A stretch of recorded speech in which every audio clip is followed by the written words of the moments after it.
പരിശുദ്ധമായ നാമം വാഴ്ത്തപ്പെടുമാറാകട്ടെ. 2026 മാർച്ച് മാസം 15-ാം തീയതി കഴിഞ്ഞ് 16-ാം തീയതിയിലേക്ക് നാം പ്രവേശിക്കുന്ന ഈ രാത്രി പ്രാർത്ഥനയിൽ ദൈവത്തിൻ്റെ കൃപയനുഭവിപ്പാൻ കർത്താവ് നമ്മെ സഹായിച്ചു. അനുഗ്രഹിക്കപ്പെട്ട സാക്ഷ്യങ്ങളെ, വിടുതലുകളെ, ദൈവിക ആരാധനയൊക്കെ നമുക്ക് ദൈവം തന്നതിനായി ദൈവത്തിന് സ്തോത്രം ചെയ്യുന്നു. പ്രാർത്ഥനയിൽ കൂടി വന്നിരിക്കുന്ന എല്ലാ പ്രിയപ്പെട്ടവരെയും കർത്താവ് ധാരാളമായി അനുഗ്രഹിക്കട്ടെ. ഇന്ന് രാത്രിയിലും നാം അല്പസമയം ദൈവവചന ചിന്തയ്ക്കായി നമുക്ക് പരിചിതമായിരിക്കുന്ന ഒരു വചനം വായിച്ച് അല്പസമയം ദൈവം ചിന്തിപ്പാനായിട്ട് മത്തായി എഴുതിയ സുവിശേഷം അതിൻ്റെ 15-ാം അധ്യായം അതിൻ്റെ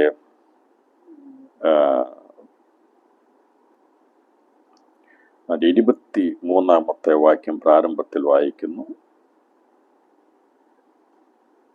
അവൻ അവളോട് ഒരു വാക്കും ഉത്തരം പറഞ്ഞില്ല. അവൻ്റെ ശിഷ്യന്മാർ അടുക്ക വന്നു. അവൾ നമ്മുടെ പിന്നാലെ നിലവിളിച്ചുകൊണ്ട് വരുന്നു, അവളെ പറഞ്ഞയക്കണമേ എന്ന് അവനോട് അപേക്ഷിച്ചു. പരിചിതമായ വേദവചനമാണ്, എല്ലാവർക്കും അറിയാവുന്ന വചനമാണ്. ഈ 14-15 അധ്യായങ്ങൾ വായിക്കുമ്പോൾ രണ്ട് പ്രധാനപ്പെട്ട കാര്യങ്ങളാണ് അതിൻ്റെ അകത്തുനിന്ന് നമുക്ക് മനസ്സിലാക്കാൻ സാധിക്കുന്നത്. ശിഷ്യന്മാരും യേശുവുമായിട്ടുള്ള ബന്ധവും അവർക്ക് ജനങ്ങളോടുള്ള ഉത്തരവാദിത്വവും അല്ലെങ്കിൽ അവരുടെ കാഴ്ചപ്പാടും എന്താണെന്ന് ഈ 14-15 അധ്യായങ്ങൾ വായിക്കുമ്പോൾ നമുക്ക് കാണാൻ സാധിക്കുന്നുണ്ട്. അവർക്ക് എങ്ങനെയെങ്കിലും ജനത്തെ പറഞ്ഞയക്കണം എന്നുള്ളതാണ് അവരുടെ ചിന്താഗതി. അവരതാ ചിന്തിക്കും, മനുഷ്യമാരുടെ ചിന്ത അതാണ്. എന്നാൽ കർത്താവ് അങ്ങനെ പറഞ്ഞയക്കുന്നവരല്ല. 14-ാം അധ്യായം അതിൻ്റെ 15-ാമത്തെ വാക്യത്തില് ഈ സ്ഥലം മരുഭൂമിയല്ലോ, നേരവും വൈകി പുരുഷാരം ഗ്രാമങ്ങളിൽ പോയി ഭക്ഷണ സാധനങ്ങൾ കൊള്ളേണ്ടതിന് അവരെ പറഞ്ഞയക്കണമേ എന്ന് പറഞ്ഞു. ഇവര് ഉത്തരവാദിത്വം ഏറ്റെടുക്കുവാൻ കഴിയാതെ ബദർ പറയുകയാണ്, കർത്താവേ, ഇനി സമയമൊക്കെ നീണ്ടുപോയി കഴിഞ്ഞാൽ നമ്മുടെ ഉത്തരവാദിത്വം കൂടും, നമ്മുടെ പണി കൂടും. അതുകൊണ്ട് ഇവരെ എന്ത് ചെയ്യണമെന്ന് പറഞ്ഞയക്കണം, ഞങ്ങൾക്കൊരു സ്വസ്ഥത വേണം. അവരതാണ് അറിയിച്ചത്. ദൈവസ്നേഹം എന്ന് പറയുക, കർത്താവെ പറഞ്ഞയക്കണം, നിന്നെ വിട്ടൊരു പോകത്തില്ല, ഞങ്ങൾക്കറിയാം. പക്ഷേ ഇപ്പോൾ ഇങ്ങനത്തെ ഈ ഒരു സ്ഥിതിയിൽ ശിഷ്യന്മാർ വിചാരിച്ചത് യേശു അവരെ വെറും കൈയായി പറഞ്ഞയക്കണമെന്നാണ്. പ്രാർത്ഥിക്കുന്ന നമ്മുടെയും ഇത്രയേ ഉള്ളൂ. എങ്ങനെയും ആ വിഷയം നമ്മളോട് പറയുമ്പോൾ പ്രാർത്ഥിച്ചേക്കാമെന്ന് പറഞ്ഞ് നാം അവരെ കൈവിടുകയാണ് ചെയ്യുന്നത്. അങ്ങനെയല്ലേ പലപ്പോഴും ഒരാൾ ഹൃദയം തുറന്ന് അവരുടെ ഭാരങ്ങൾ നമ്മളോട് അറിയിക്കുമ്പോൾ ഒരൊറ്റ വാക്കിൽ പ്രാർത്ഥിച്ചേക്കാം സഹോദരി, പ്രാർത്ഥിക്കാം സഹോദര എന്ന് പറഞ്ഞ് അന്ന് ശിഷ്യന്മാർ കാണിച്ചതുപോലെ നാമും പലപ്പോഴും നമ്മുടെ ഉത്തരവാദിത്വം നമ്മൾ മാറിപ്പോവുകയാണ് ചെയ്യുന്നത്. നമ്മൾ മനുഷ്യരാണ്, മാനുഷ്യ ചിന്താഗതി ഉള്ളവരാണ്. ഞാൻ ഈ പറയുന്ന സന്ദേശം പ്രത്യേകിച്ച് കേൾക്കണമേ പ്രിയപ്പെട്ടവരെ. ആ വിഷയം നമ്മളോട് പറയുമ്പോൾ അതിൻ്റെ ഉത്തരവാദിത്വം ഏറ്റെടുക്കുവാൻ കഴിയാതെ, അല്ലെങ്കിൽ ആ വിഷയത്തെ എങ്ങനെയായാലും അവർക്കത് കിട്ടിയാലും കുഴപ്പമില്ല, കിട്ടിയില്ലെങ്കിലും കുഴപ്പമില്ല, ഇപ്പോൾ ഈ വിഷയത്തിന് പരിഹാരമുണ്ടാകണം, അവരെ പറഞ്ഞയക്കണം. ഇതാണ് യേശുവിൻ്റെ കൂടെ നടന്ന ശിഷ്യന്മാരുടെ ചിന്താഗതിയായിരുന്നു. ഇത് തന്നെയല്ലേ പ്രാർത്ഥനക്കാരായ ശുശ്രൂഷക്കാരായ നമ്മുടെയും ചിന്താഗതി? അതല്ലേ? ഞാൻ സമ്മതിക്കുന്നു അതാണെന്ന്. കാരണം അതിനേക്കാൾ അപ്പുറമായിട്ടൊരു ഉത്തരവാദിത്തം ഏറ്റെടുക്കുവാനോ അല്ലെങ്കിൽ ചെയ്യുവാനോ എനിക്ക് കഴിയത്തില്ല. നമുക്ക് ചെയ്യാൻ പറ്റുന്നത് ദൈവത്തോട് പറയുക, കർത്താവേ, ഇത് നീ ചെയ്യണം, അല്ലെങ്കിൽ നീ അവരെ പറഞ്ഞയക്കണം, ഈ വിഷയം എന്ത് ചെയ്യണം, പരിഹരിക്കണം. 2 സന്ദർഭങ്ങൾ വായിച്ചത് 14-15 അധ്യായങ്ങളിലെ മനുഷ്യനായിരിക്കുന്ന ശിഷ്യന്മാരുടെ മനസ്സിൻ്റെ സ്ഥിതി വിശേഷവും അത് നമ്മളതിൽ നിന്ന് വ്യത്യസ്തരല്ല. ഞാൻ വ്യത്യസ്തനല്ല, നിങ്ങൾ വ്യത്യസ്തരാണെങ്കിൽ നല്ല കാര്യം, ദൈവം അനുഗ്രഹിക്കട്ടെ. കാരണം അത്രമാത്രം ആഴമേറിയ ഉത്തരവാദിത്തം ഏറ്റെടുത്ത് അവിടെ വിഷയം പരിഹരിക്കുന്നവരെയും അവരുടെ കൂടെ നിൽക്കുന്നെന്ന് അതിനുവേണ്ടി എല്ലാം ത്യാഗം സഹിപ്പാനുള്ള ഒരു മനോബോധവും ഉണ്ടെങ്കിൽ എത്രയോ നല്ലതാണ്. അത് മനുഷ്യർക്കില്ല. ആരെങ്കിലും ഉണ്ടെന്ന് പറഞ്ഞാലും അതൊക്കെ വെറുതെ പറച്ചില്ല. എന്നാൽ യേശുവിൻ്റെ അടുക്കൽ വന്നു കഴിയുമ്പോൾ ആര് നിന്നെ വെറും കൈയോടെ പറഞ്ഞയക്കാൻ ശ്രമിച്ചാലും നസ്രയന്റെ മുമ്പിൽ ആ വിഷയം വന്നിട്ടുണ്ടെങ്കിൽ, അവതരിക്കപ്പെട്ടിട്ടുണ്ടെങ്കിൽ, ഇത് രാത്രി ഞാൻ ആത്മാവിൽ ദൂതറിയിക്കുക, പ്രാർത്ഥിക്കുന്നവർ മാറി നിൽക്കും, സഹായിക്കുന്നവർ മാറി നിൽക്കും, അവരൊക്കെ ഒരൊറ്റ വാക്കിൽ പറഞ്ഞ് മാറിപ്പോകും. എന്നാൽ മാറാത്ത ഒരുവൻ കൂടെ നിൽക്കും. അതല്ലെങ്കിൽ അതിനു വേണ്ട കാര്യങ്ങളെ ദൈവം ഒരുക്കി തരും. ദൈവം നമുക്ക് വേണ്ടി പ്രവർത്തിക്കും. അവൻ വെറും കൈയോടെ പറഞ്ഞയക്കത്തില്ല. ഈ സന്ദർഭം ഞാൻ വേഗത്തിൽ വായിച്ച് ഈ രണ്ട് സന്ദർഭങ്ങൾ തമ്മിലുള്ള വ്യത്യാസത്തെ ഒന്ന് വേഗത്തിൽ വെളിപ്പെടുത്താം. ഒന്ന്, ഇവിടെ ഇതിൻ്റെ ഭാഗം വായിക്കുമ്പോൾ 15-ാം അധ്യായം അതിൻ്റെ 21 മുതലുള്ള വചനങ്ങൾ വായിക്കുമ്പോൾ യേശു അവിടം വിട്ട് സോർ സിദോൻ എന്ന പ്രദേശങ്ങളിലേക്ക് വാങ്ങിപ്പോയി. ആ ദേശത്തു നിന്ന് ഒരു കനാന്യ സ്ത്രീ വന്ന് അവനോട്, കർത്താവേ, ദാവീദ് പുത്ര, എന്നോട് കരുണ തോന്നണമേ, എൻ്റെ മകൾക്ക് ഭൂതോപദ്രവം കഠിനമായിരിക്കുന്നു എന്ന് നിലവിളിച്ചു പറഞ്ഞു. ഇവള് അടുത്ത് വന്ന കനാന്യ സ്ത്രീയാണ്. ദാവീദ് എന്ന് പറയുന്ന പേര് തന്നെ കനാന്യരെ സംബന്ധിച്ചിടത്തോളം ഏറ്റവും വെറുപ്പുള്ളതാണ്. കാരണം കനാന്യ രാജാക്കന്മാരോട്, കനാന്യരോട് യുദ്ധം ജയിച്ച കനാന്യരെ തോൽപ്പിച്ച രാജാക്കന്മാരിൽ പ്രമുഖനാണ് ദാവീദ്. എന്നാൽ ദാവീദ് പുത്ര എന്ന് പറഞ്ഞുകൊണ്ട് അവൻ്റെ പിന്നാലെ വന്നതിൻ്റെ കാരണം അവൾക്കറിയാം. ഈ പാരമ്പര്യമൊക്കെ നോക്കിക്കൊണ്ടിരുന്ന, പണ്ടത്തെ ചരിത്രമൊക്കെ നോക്കിക്കൊണ്ടിരുന്നാൽ മകളുടെ രോഗം മാറത്തില്ല. അതുകൊണ്ട് അവൾ വിചാരിച്ചു, ഈ യഹൂദനായിരിക്കുന്ന കനാൻ ദേശത്തെ അവകാശമാക്കി കൊടുത്തിരിക്കുന്ന ദേശത്ത് ഉള്ള ഇസ്രായേൽ എന്ന ജനത്തിൻ്റെ ഒരു വ്യക്തിയായി വന്നിരിക്കുന്ന യേശുവിനെ അവൾക്ക് ദാവീദിന്റെ പുത്രനാണെന്നുള്ള തിരിച്ചറിവുണ്ടായിരുന്നു. അവൾ കനാന്യ സ്ത്രീ ആയിരുന്നെങ്കിലും ദാവീദിന്റെ പുത്രനാണ് യേശു എന്നുള്ളതും, അതുമാത്രമല്ല അവൻ കർത്താവാണെന്നും അവന് കരുണ തോന്നുന്നവനാണെന്നുമുള്ള 3 കാര്യങ്ങൾ ഈ ജാതീയ സ്ത്രീക്കറിയാമായിരുന്നു. അതുകൊണ്ടാണ് അവൾ യേശുവിന്റെ പിന്നാലെ വന്ന് അവൻ കർത്താവാണെന്ന്, ദാവീദിന്റെ പുത്രനാണെന്നും, 3 അവന് കരുണ തോന്നുന്നവനാണ് എന്നും അവൾ കേട്ടിട്ടുണ്ട്. അതുകൊണ്ടാണ് അവൾ വിട്ടുപിരിയാതെ യേശുവിന്റെ പിന്നാലെ വന്നത്. എന്നെ കേൾക്കുന്ന, ഈ സന്ദേശം കേൾക്കുന്ന പ്രിയപ്പെട്ടവരെ, ക്രിസ്തുവിനെ കുറിച്ച് നീ കേട്ടുകഴിഞ്ഞാൽ, അത് വിശ്വാസമായി പരിണമിച്ചു കഴിഞ്ഞാൽ യേശുവിൻ്റെ അടുത്ത് നിന്ന് പോകാൻ കഴിയത്തില്ല. ഒരു പ്രത്യേക ബന്ധം അത് നിമിത്തമുണ്ടാകും. ഇവിടെ ജനിച്ചു വളർന്ന ഒരു യഹൂദന്റെ വിശ്വാസമല്ല ഇവൾക്കുണ്ടായത്.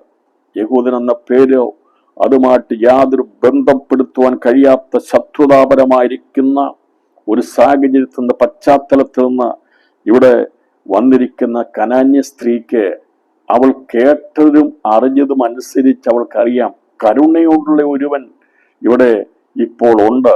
അവൻ ദാവീദിന്റെ പുത്രൻ എന്ന് അറിയപ്പെടുന്നത് അവൻ കർത്താവാണ്. ഈ 3 കാര്യങ്ങളാണ് അവളെ യേശുവിൻ്റെ അടുക്കലേക്ക് അടുപ്പിച്ചത്.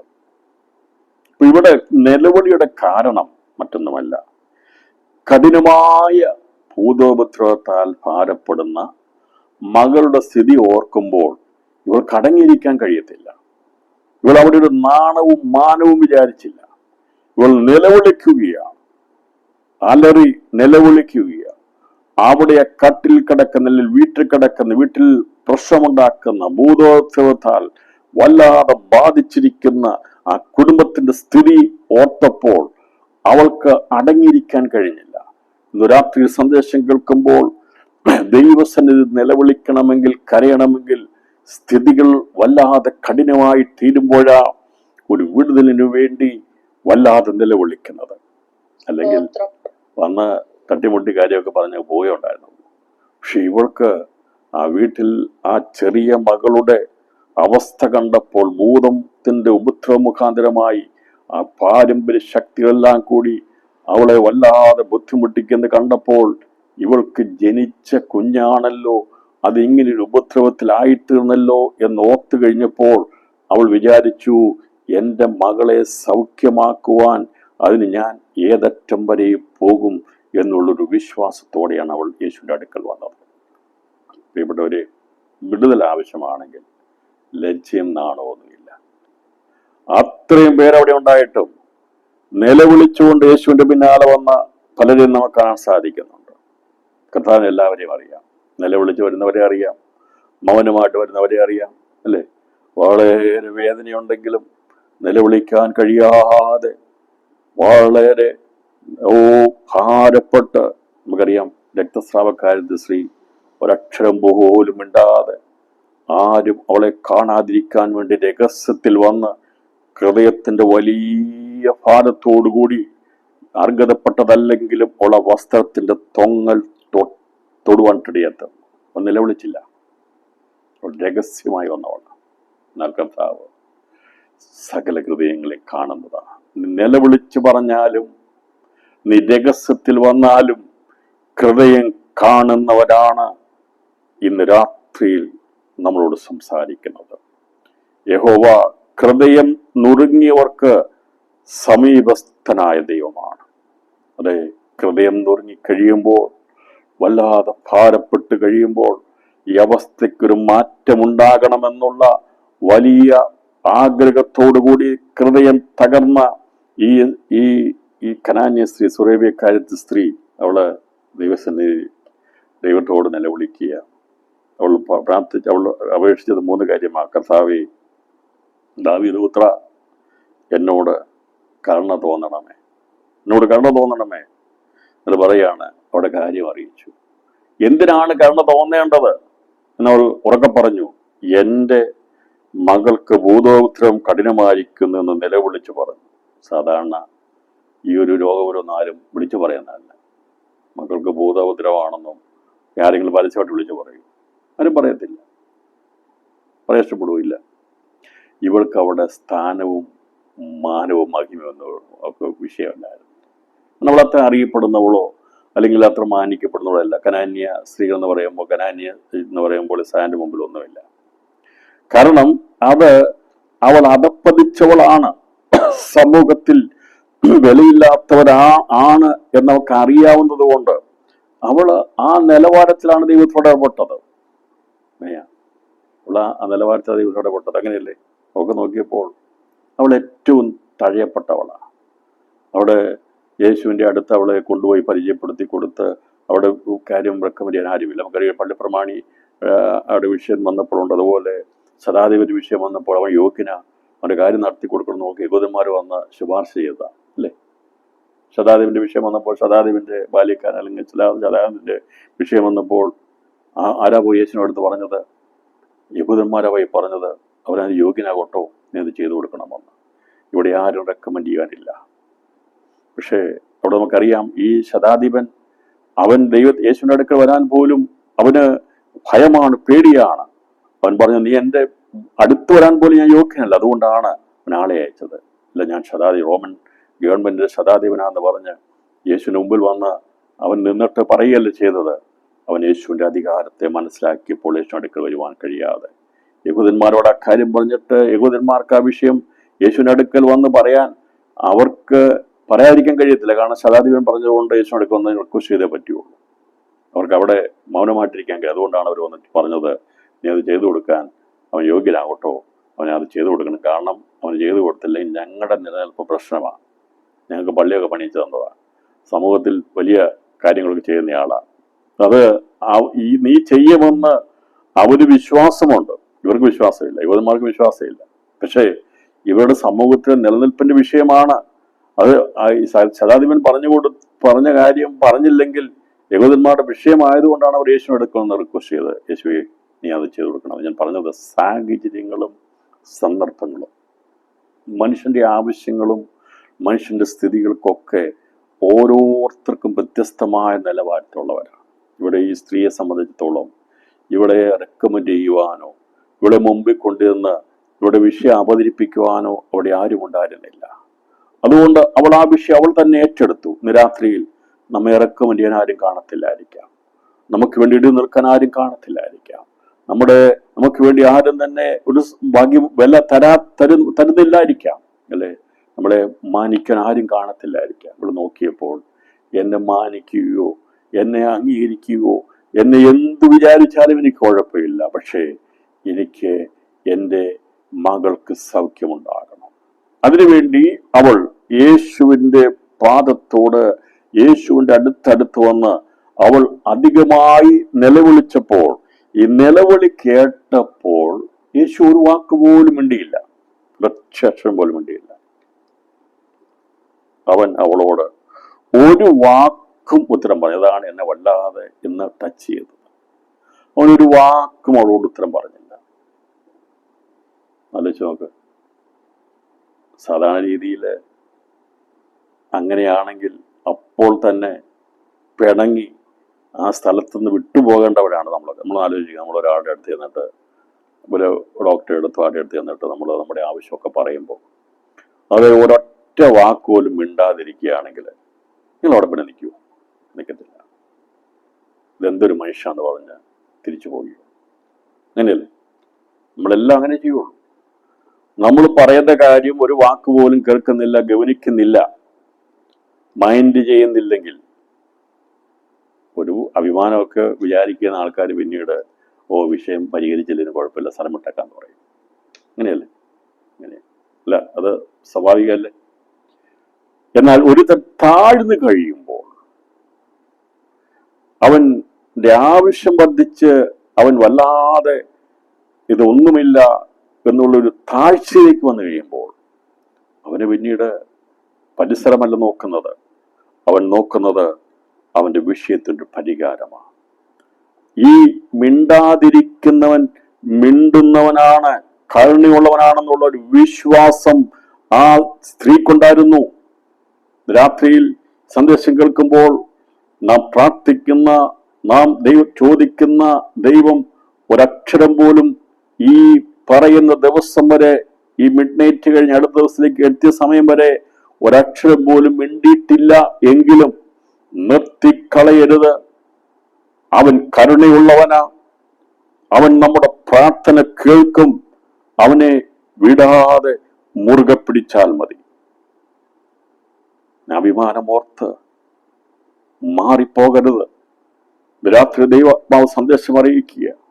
നമ്മൾ വിചാരിക്കും, നീ എന്തിനാ, ഒരക്ഷരം പോലും മറുപടിയില്ലല്ലോ, എനിക്കൊരു വാക്ക് പോലും കിട്ടുന്നില്ലല്ലോ, ഒരു റെസ്പോൺസ് ഇല്ലല്ലോ എന്ന് വിചാരിച്ചുകൊണ്ട് പലരും പ്രാർത്ഥന നിർത്തിക്കളയും, ഉപവാസം നിർത്തിക്കളയും, ഇനി വേണ്ട എന്ന് വിചാരിക്കും. കാരണം മനുഷ്യന്റെ ഉള്ളിലേക്ക് ഒരു അഭിമാനം സാത്താൻ കൊണ്ടുവരും. എന്നാൽ ഇവളുടെ ഹൃദയത്തിൽ അങ്ങനൊരു ദുരഭിമാനം ഇതിനിടയില്ലായിരുന്നു. പ്രിയപ്പെട്ടവരെ, കർത്താവിൻ്റെ അടുക്കൽ വരുന്നവർക്ക് ഒരു ദുരഭിമാനം ഉണ്ടാകാൻ പാടില്ല. എത്ര പേർക്ക് ദൈവസന്നിധി തകരാൻ കഴിയും? നമ്മുടെ അഭിമാനമൊക്കെ അങ്ങ് വിട്ടുകള. പ്രാർത്ഥിക്കുന്ന വിഷയത്തിൽ ദൈവത്തോട് പറ, കർത്താവേ, നീ അല്ലാതെ എനിക്കൊരു വഴിയില്ല, മറ്റൊരു മാർഗമില്ല. മറ്റുള്ള മുമ്പിൽ തലതാഴ്ത്തുന്നതിനേക്കാൾ ദൈവസന്നിധിയിൽ, കരുണയുള്ള ദൈവത്തിന്റെ സന്നിധിയിൽ മുറുകെ പിടിക്കുന്നതാണ് വിടുതൽ. ഇവിടെ വിചാരിച്ചു കരുണയുള്ളവനാണ്, അതൊരു വാക്ക് പോലും മിണ്ടുന്നില്ലെങ്കിലും അവൻ മിണ്ടുവോളും, അവൻ എനിക്ക് വേണ്ടി പ്രവർത്തിക്കുവോളും ഞാൻ നിലവിളിച്ചുകൊണ്ടേയിരിക്കും. ഈ ഒരു സാഹചര്യമാണ് അവിടെ ഉരുത്തിരിഞ്ഞത്. പുറകോട്ട് പോയില്ല, അവൾ വിട്ടുകളഞ്ഞില്ല.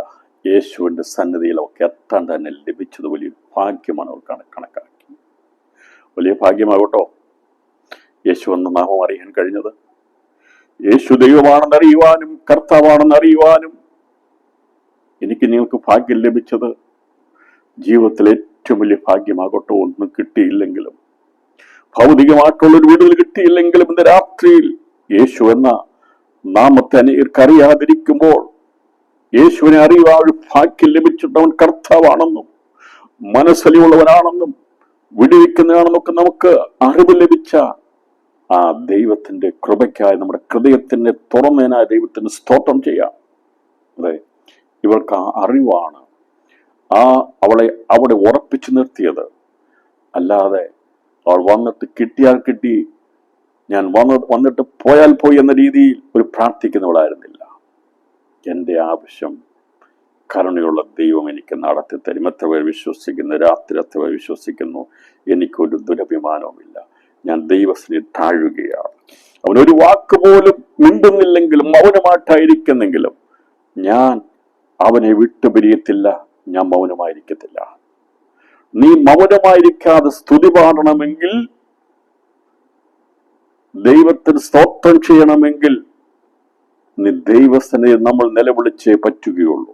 എന്നോട് ഞാൻ വിളിച്ചു പറയാം, മൗനമായിരിക്കാതെ ദൈവത്തിന് സ്തുതി പാടണമെങ്കിൽ എന്ത് ചെയ്യണം? ദൈവസന്നിധിയിൽ നാം താണു വീണ് അപേക്ഷിക്കണം.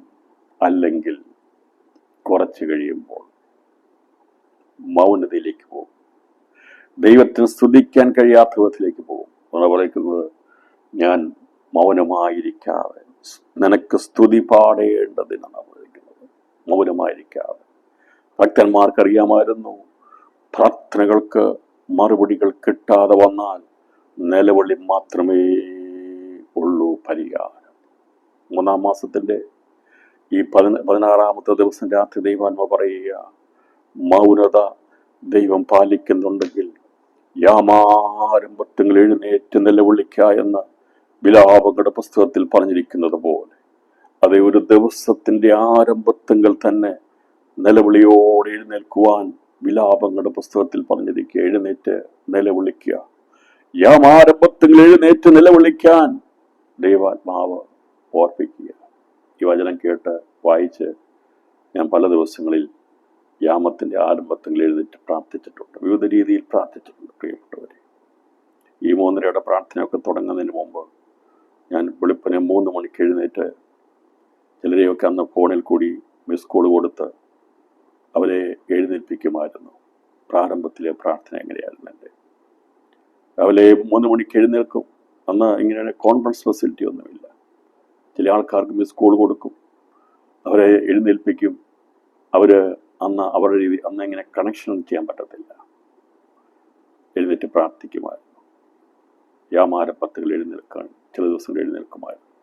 ഞാൻ പറഞ്ഞത്, നമ്മുടെ ആവശ്യങ്ങളെ നാം സ്തോത്രത്തോടെ അറിയിക്കണം. നമ്മുടെ ആവശ്യങ്ങളെ മറ്റാരറിയിക്കാനുള്ളത്?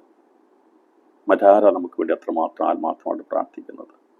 ഉണ്ട്, നമുക്ക് വേണ്ടി പ്രാർത്ഥിക്കുന്നുണ്ട്, ആത്മാർത്ഥമായി പ്രാർത്ഥിക്കുന്നുണ്ട്. എനിക്കറിയാം, നമ്മുടെ പ്രയർ ലൈനിലുള്ളവർ എൻ്റെ ആവശ്യത്തിന് ഞാൻ പ്രാർത്ഥിക്കുന്നതിനേക്കാൾ അധികമായി ആത്മാർത്ഥതയോടെ പ്രാർത്ഥിക്കുന്ന ഒരു ടീമാണ് ദൈവത്തിൻ്റെ കൃപയാൽ ദൈവം തന്നിരിക്കുന്ന പ്രയർ ടീം. അത് ഇന്ത്യയുടെ വിവിധ സ്ഥലങ്ങളിൽ ഇരുന്നു കൊണ്ട് ആയിരിക്കുന്ന ലോകത്തിൻ്റെ ഏത് മണ്ഡലത്തിൽ പോയാലും വളരെ ആത്മാർത്ഥതയോടെ അവരുടെ സ്വന്തം ആവശ്യങ്ങളെക്കാൾ ഉപരിയായി മറ്റുള്ളവരുടെ വിഷയങ്ങൾക്ക് വേണ്ടി പ്രാർത്ഥിക്കുന്ന പ്രയർ ലൈൻ ടീമിനായി ഞാൻ ദൈവത്തിന് സ്തോത്രം ചെയ്യുന്നു. നമ്മുടെ ഏറ്റവും വലിയ പ്രധാനപ്പെട്ട അനുഗ്രഹവും നമ്മെ ഓർത്തൊന്ന് സ്തോത്രം ചെയ്യുവാൻ ദൈവം ചിലരെ ലോകത്തിൻ്റെ വിവിധ സ്ഥലങ്ങളിൽ വെച്ചിരിക്കുന്നതിനായി ഞാൻ സ്തോത്രം ചെയ്യുന്നു. ഇവിടെ ഈ സ്ത്രീയെ സംബന്ധിച്ചോളം ഇവക്ക് ദൈവത്തിൻ്റെ സന്നിധിയിൽ നിന്ന് വന്നിട്ട് കരുണ പ്രാപിക്കുവാൻ വേണ്ടി, കരുണയുടെ പാത്രമായിരിക്കുന്ന ഉറവിടമായിരിക്കുന്ന യേശുവിൻ്റെ അടുക്കൽ വന്നപ്പോൾ ഇവൾക്കറിയാം ജീവനുള്ള ദൈവമാണ്. ഇവള് മറ്റു പലതിൻ്റെയും പിന്നാലെ പോയിട്ടുള്ളതാണ്. അവിടെയൊക്കെ പോയി നിലവിളിച്ചിട്ടുള്ളതാ. പക്ഷേ മറുപടിയൊക്കെ കിട്ടാതെ മടങ്ങി വന്നതാ. പക്ഷേ ഇവൻ ജീവനുള്ളവനാ, സംസാരിക്കുന്നവനാ, മിണ്ടാതിരിക്കുന്നവനല്ല. ഇവൻ ജീവനുള്ളവനാ. ഇന്ന് രാത്രിയിൽ യേശുവിനെ നിനക്ക് കാണാൻ കഴിയുമോ?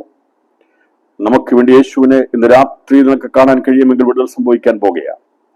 മൗനമായിട്ടിരിക്കുന്ന വിഷയത്തിന് മറുപടിയില്ലാതെ മൗനമായിട്ടിരിക്കുന്ന ക്രിസ്തുവിനെ നിനക്കെന്ന് കാണാൻ കഴിയും. ആ സ്ത്രീയുടെ മുമ്പിൽ യേശു ഒരക്ഷരം പോലും മിണ്ടാതെ മൗനമായിട്ടിരിക്കുക. പക്ഷെ അവർക്കറിയാം ഞാൻ സംസാരിക്കുന്നത് ജീവനുള്ളവനോടാണ്. അവളുടെ ചരിത്രവും പാരമ്പര്യവും ജീവനല്ലാത്തവരോട് പറഞ്ഞാണ് അവൾ മുമ്പോട്ട് വന്നിട്ടുള്ളത്. ഞാനത് എടുത്ത് മുഴുവനും വിസ്തരിക്കുന്നില്ല. അവൾക്ക് അവിടെ പാരമ്പര്യം നോക്കിക്കഴിഞ്ഞാൽ അവരും പ്രാർത്ഥിക്കുന്നവരാ. പക്ഷേ ജീവനില്ലാത്തതിനോടാ പ്രാർത്ഥിക്കുന്നത്, കരുണ തോന്നാത്തതിനോടാ പ്രാർത്ഥിക്കുന്നത്. എന്നാൽ അതിന് വ്യത്യസ്തമായിട്ട് അവർക്കറിയാം ഇവിടെ ഇവൻ മൗനമായിട്ടാ ഇരിക്കുന്നെങ്കിലും ഇവൻ ജീവനുള്ളവനായതുകൊണ്ട് ഇവൻ സംസാരിക്കും. രാത്രിയിൽ ഈ വചനത്തിന്റെ സന്ദേശത്തിന്റെ രഹസ്യം മനസ്സിലായോ? അവൾക്കറിയാമായിരുന്നു ഞാൻ നിൽക്കുന്നത് സംസാരിക്കാത്ത, അനങ്ങാത്ത, ചിന്തിക്കാത്ത, കരുണ കാണിക്കാൻ കഴിയാത്ത ഏതിൻ്റെ എങ്കിലും മുമ്പിലല്ല. അങ്ങനെ ഒരു പശ്ചാത്തലം അവൾക്കുണ്ട്. എന്നാൽ അവൾക്ക് മനസ്സിലായി ഈ ഇസ്രായേലിന്റെ മണ്ണിലൂടെ അതേ അനവധി അത്ഭുതങ്ങളും അടയാളങ്ങളും ചെയ്തുകൊണ്ട് നടക്കുന്ന യേശുവിനെ കുറിച്ച് അവൾ കേട്ടപ്പോൾ അവൾക്ക് മനസ്സിലായി അങ്ങനെ ഒരു പശ്ചാത്തലത്തിലുള്ളവനല്ലവൻ. ഇവൻ ജീവനുള്ളവനാ. ഇവനോട് സംസാരിച്ചാൽ, ഇവനോട് നിലവിളിച്ചാൽ മറുപടി ഉണ്ടാകുമെന്നുള്ള വിശ്വാസം ഇവളിൽ ഉണ്ടെന്ന് യേശു മനസ്സിലാക്കി. അതുകൊണ്ടാണ് യേശു മിണ്ടാതിരുന്നത്, മൗനമായിട്ടിരുന്നത്. ജാതികീയ ആരാധനയുടെ പശ്ചാത്തലത്തിൽ നിന്ന് വന്ന കനാന്യ സ്ത്രീക്ക് നല്ല പരിചയമുണ്ട്. അവൾ ഒരുപാട് ദൈവങ്ങളുടെ മുമ്പിൽ പോയി പ്രാർത്ഥിച്ചിട്ടുള്ളതാണ്. പക്ഷേ മറുപടിയില്ലാതെ, അനങ്ങാതെ, ഒന്ന് തിരിഞ്ഞു പോലും നോക്കാതെ അതെല്ലാം പൊഴിച്ച് കണ്ണുനീർ അതുപോലെ അവിടെ കണ്ണിൽ നിന്ന് ധാരധാരയായി ഒഴുകിയിട്ട് ഒരു വിടുതലുമില്ലാതെ വന്ന ഇവൾക്കറിയാമായിരുന്നു ഇപ്പോൾ ഇവിടെ മൗനമായിട്ടായിരിക്കുന്നെങ്കിലും ഇവൻ കേൾക്കുന്നവനാ, ഇവൻ കാണുന്നവനാ, ഇവൻ അറിയുന്നവനാ, ഇവൻ പ്രവർത്തിക്കുന്നവനാ. അതാണ് എൻ്റെ യേശു, അവൻ പ്രവർത്തിക്കും. ഇന്ന് രാത്രിയിൽ എത്ര പേർ വിശ്വസിക്കുന്നു? ആ ഒരു കാഴ്ചപ്പാടാണ് ഈ കനാന്യ സ്ത്രീക്ക് ഉണ്ടായത്. ശരിയല്ലേ? അവൾ ആരുടെ അടുത്താ നിൽക്കുന്നത്?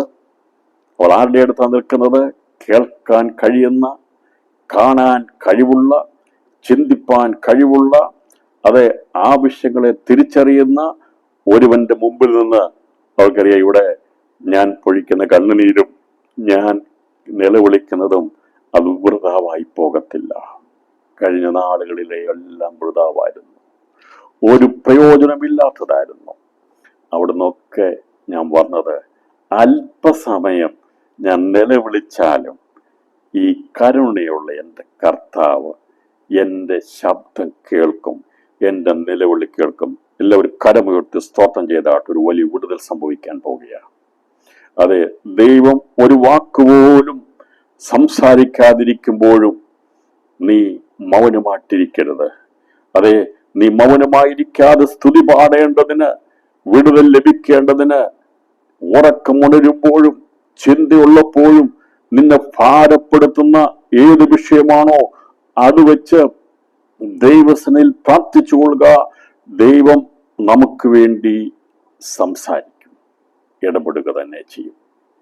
അതാണ് ഇവിടെ സംഭവിച്ചത്. ഇവിടെ വിചാരിച്ചു യേശുവിന്റെ മുമ്പിൽ വന്നത് ഒരു വലിയ ഭാഗ്യമാണ്. അങ്ങനത്തെ സാഹചര്യം ലഭിക്കുന്നതല്ല. അത്രമാത്രം തിരക്കുള്ള, ഒരുപാട് പുരുഷാരത്തോടു കൂടെ നടക്കുന്ന യേശുവിനെ അവന്റെ അടുക്കലൊന്ന് വന്ന് അവന്റെ അടുത്ത് നിലവിളിക്കാനുള്ളൊരു സമയം കിട്ടിയപ്പോൾ അവളത് വേണ്ട വിധത്തിൽ അവളത് പ്രയോജനപ്പെടുത്തുകയാണ്. ഇങ്ങനെ നിലവിളിച്ചുകൊണ്ട് നിൽക്കുന്ന ഇവളുടെ മനസ്സിലറിയാം ഇവൻ ചെവിയുള്ളവനാ, കണ്ണ് കാണുന്നവനാ, ഇവൻ ഗ്രഹിക്കുന്നവനാ, സ്പർശിക്കുന്നവനാ, പ്രവർത്തിക്കുന്നവനാ എന്ന് അറിയാവുന്നത് കൊണ്ട് അവൻ നിലവിളിച്ചപ്പോൾ അവിടെ യേശു ഒരൊറ്റ അക്ഷരം പോലും മിണ്ടാതെ ഇരുന്നപ്പോൾ ഇവൾ ഒരു വാക്കുത്തരം പറയുന്നില്ല എന്ന് കണ്ടപ്പോൾ ശിഷ്യന്മാരുടെ ക്ഷമ നശിച്ചുപോയി. അല്ലേ? കൂടെ നിന്ന് ശിഷ്യന്മാരുടെ ക്ഷമ നഷ്ടപ്പെട്ടു. വിചാരിച്ച് ഈ സ്ത്രീ നിലവിളിക്കുന്നതനുസരിച്ച് യേശു വേഗത്തിൽ എന്തെങ്കിലും ഉത്തരം പറഞ്ഞ് ഇവിടെ പറഞ്ഞയക്കുന്ന വിചാരിച്ചത്.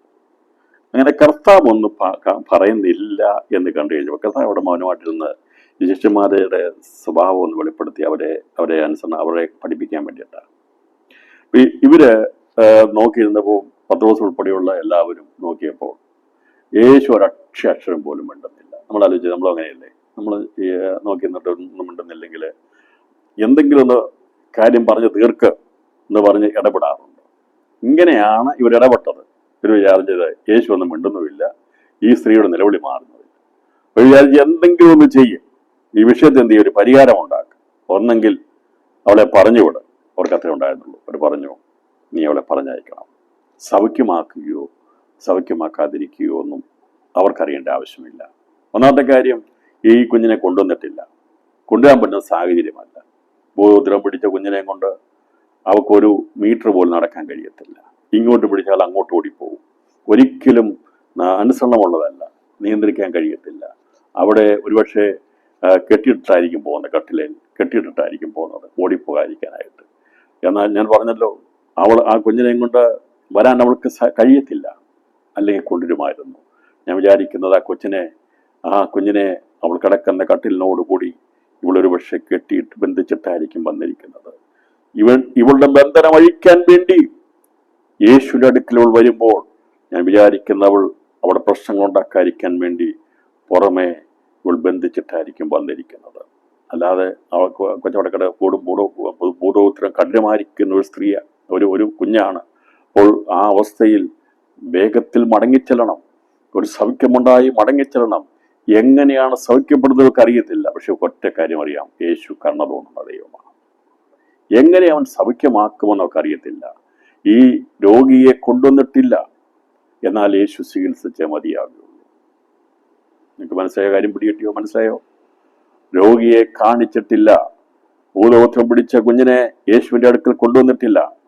പക്ഷേ അവളുടെ അടുത്ത് നമ്മൾ നോക്കുമ്പോൾ 50% പോലും പ്രവർത്തിക്കാൻ പറ്റുന്ന സാഹചര്യമല്ല. ഇവൾ വന്ന് പറയുന്ന കാര്യം മാത്രമേ ഉള്ളൂ. സാധാരണ ഡോക്ടർമാർ അങ്ങനെ ചികിത്സിക്കുമോ?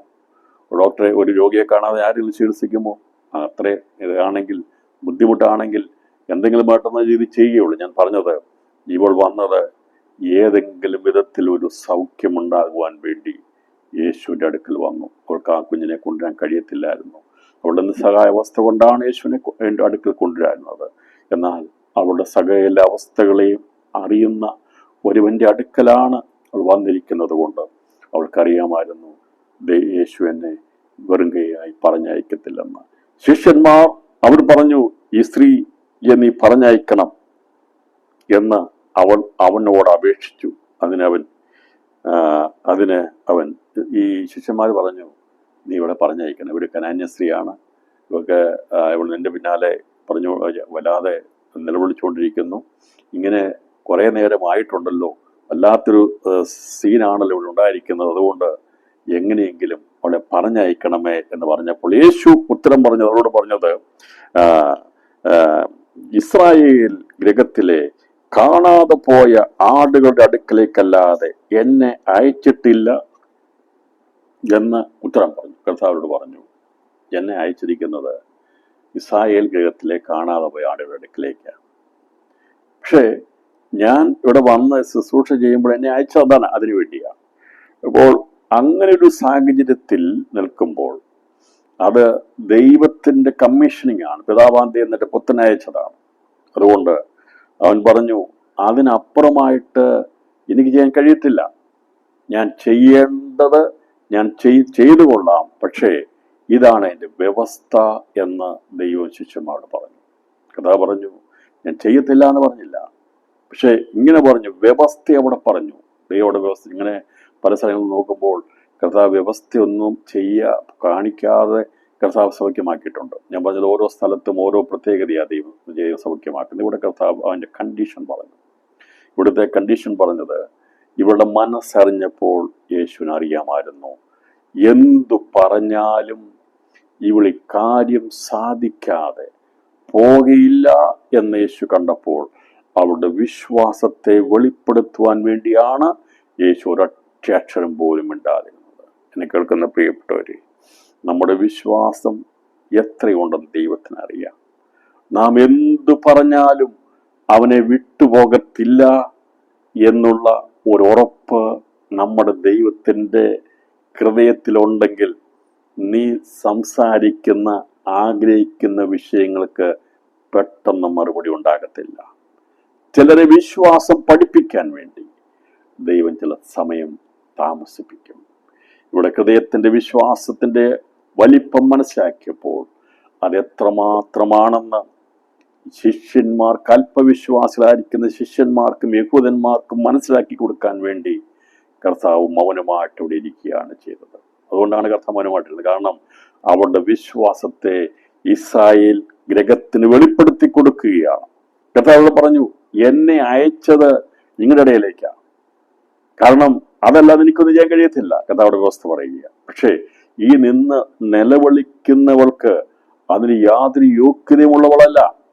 പക്ഷേ യോഗ്യതയില്ലെങ്കിലും അവൾ നിലവിളിക്കുന്നതിൻ്റെ പിമ്പിൽ ഒരു വലിയ കാര്യമുണ്ടെന്ന് കർത്താവ് വെളിപ്പെടുത്തുകയാണ്. എന്നെ കേൾക്കുന്ന പ്രിയപ്പെട്ടവരെ, ജന്മം കൊണ്ടോ മറ്റു പലതുമായിട്ട് വിശ്വാസി എന്ന് പേരുണ്ടെങ്കിലും, പക്ഷേ യോഗ്യതയുണ്ടെന്നൊക്കെ ധരിച്ചു വെച്ചാലും അത് പ്രാപിച്ചെടുക്കുവാൻ പലർക്കും കഴിയാതിരിക്കുമ്പോൾ, സാഹചര്യത്തിൽ എത്രയോ പേർക്ക് പ്രശ്നമുണ്ടായിരുന്നു.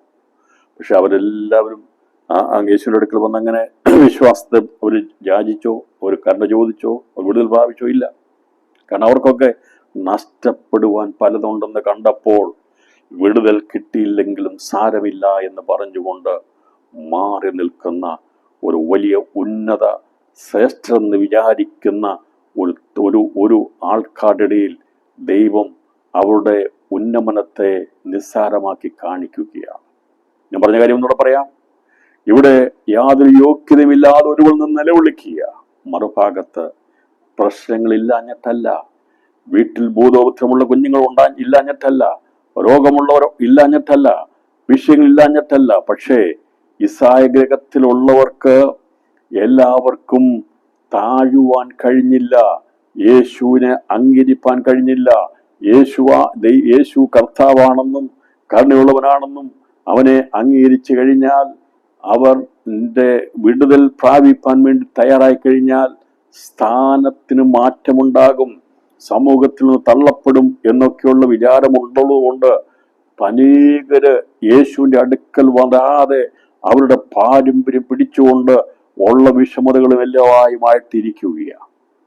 അതാണ് പശ്ചാത്തലം. കർത്താവിയുടെ എല്ലാവരുടെയും ഹൃദയങ്ങളെ മനസ്സിലാക്കി. യേശുവിനെ അറിയാമായിരുന്നു ഈ ഇസ്രായേൽ ഗ്രഹത്തിലുള്ള എല്ലാവരുടെയും വീട്ടിൽ പ്രശ്നങ്ങളുണ്ട്, എല്ലാവരുടെയും വീട്ടിൽ മക്കളുടെ വിഷയങ്ങളുണ്ട്, പ്രിയപ്പെട്ടവർ എല്ലാം ഉണ്ട്. പക്ഷേ അവർക്കാർക്കും യേശുവിൻ്റെ അടുക്കൽ വന്ന് ഇത്രമാത്രം വിശ്വാസം പ്രകടിപ്പിക്കാൻ കഴിയാത്തതിൻ്റെ കാരണം അവർക്കൊക്കെ എന്തൊക്കെയോ ഉണ്ടെന്നുള്ളൊരു ധാരണയുള്ളത് കൊണ്ടായിരുന്നു.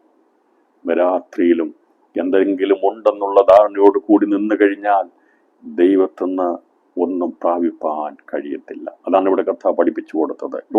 ഇവിടെ നോക്കിയിട്ട് കഥ പറഞ്ഞു, ഇതാണ് ശിഷ്യന്മാർ പറഞ്ഞു, അങ്ങനെ ഒരു വ്യവസ്ഥയുണ്ട്, എന്നെ അയച്ചിരിക്കുന്നത് നിങ്ങളുടെ ഇടയിൽ അയച്ചിരിക്കുന്നത്. നിങ്ങൾക്ക് എന്തെങ്കിലും ആവശ്യമുണ്ട് എന്നോട് പറഞ്ഞാൽ ഞാനത് വിടുവിച്ചു തരാം. പക്ഷെ നിങ്ങൾ ഒരെണ്ണം വരുന്നില്ലല്ലോ. ഇതിനകത്ത് വരുന്ന ചുരുക്കം ആൾക്കാരല്ലേ വരുന്നത്. ഞാൻ പറഞ്ഞതിൻ്റെ അർത്ഥം മനസ്സിലായല്ലോ.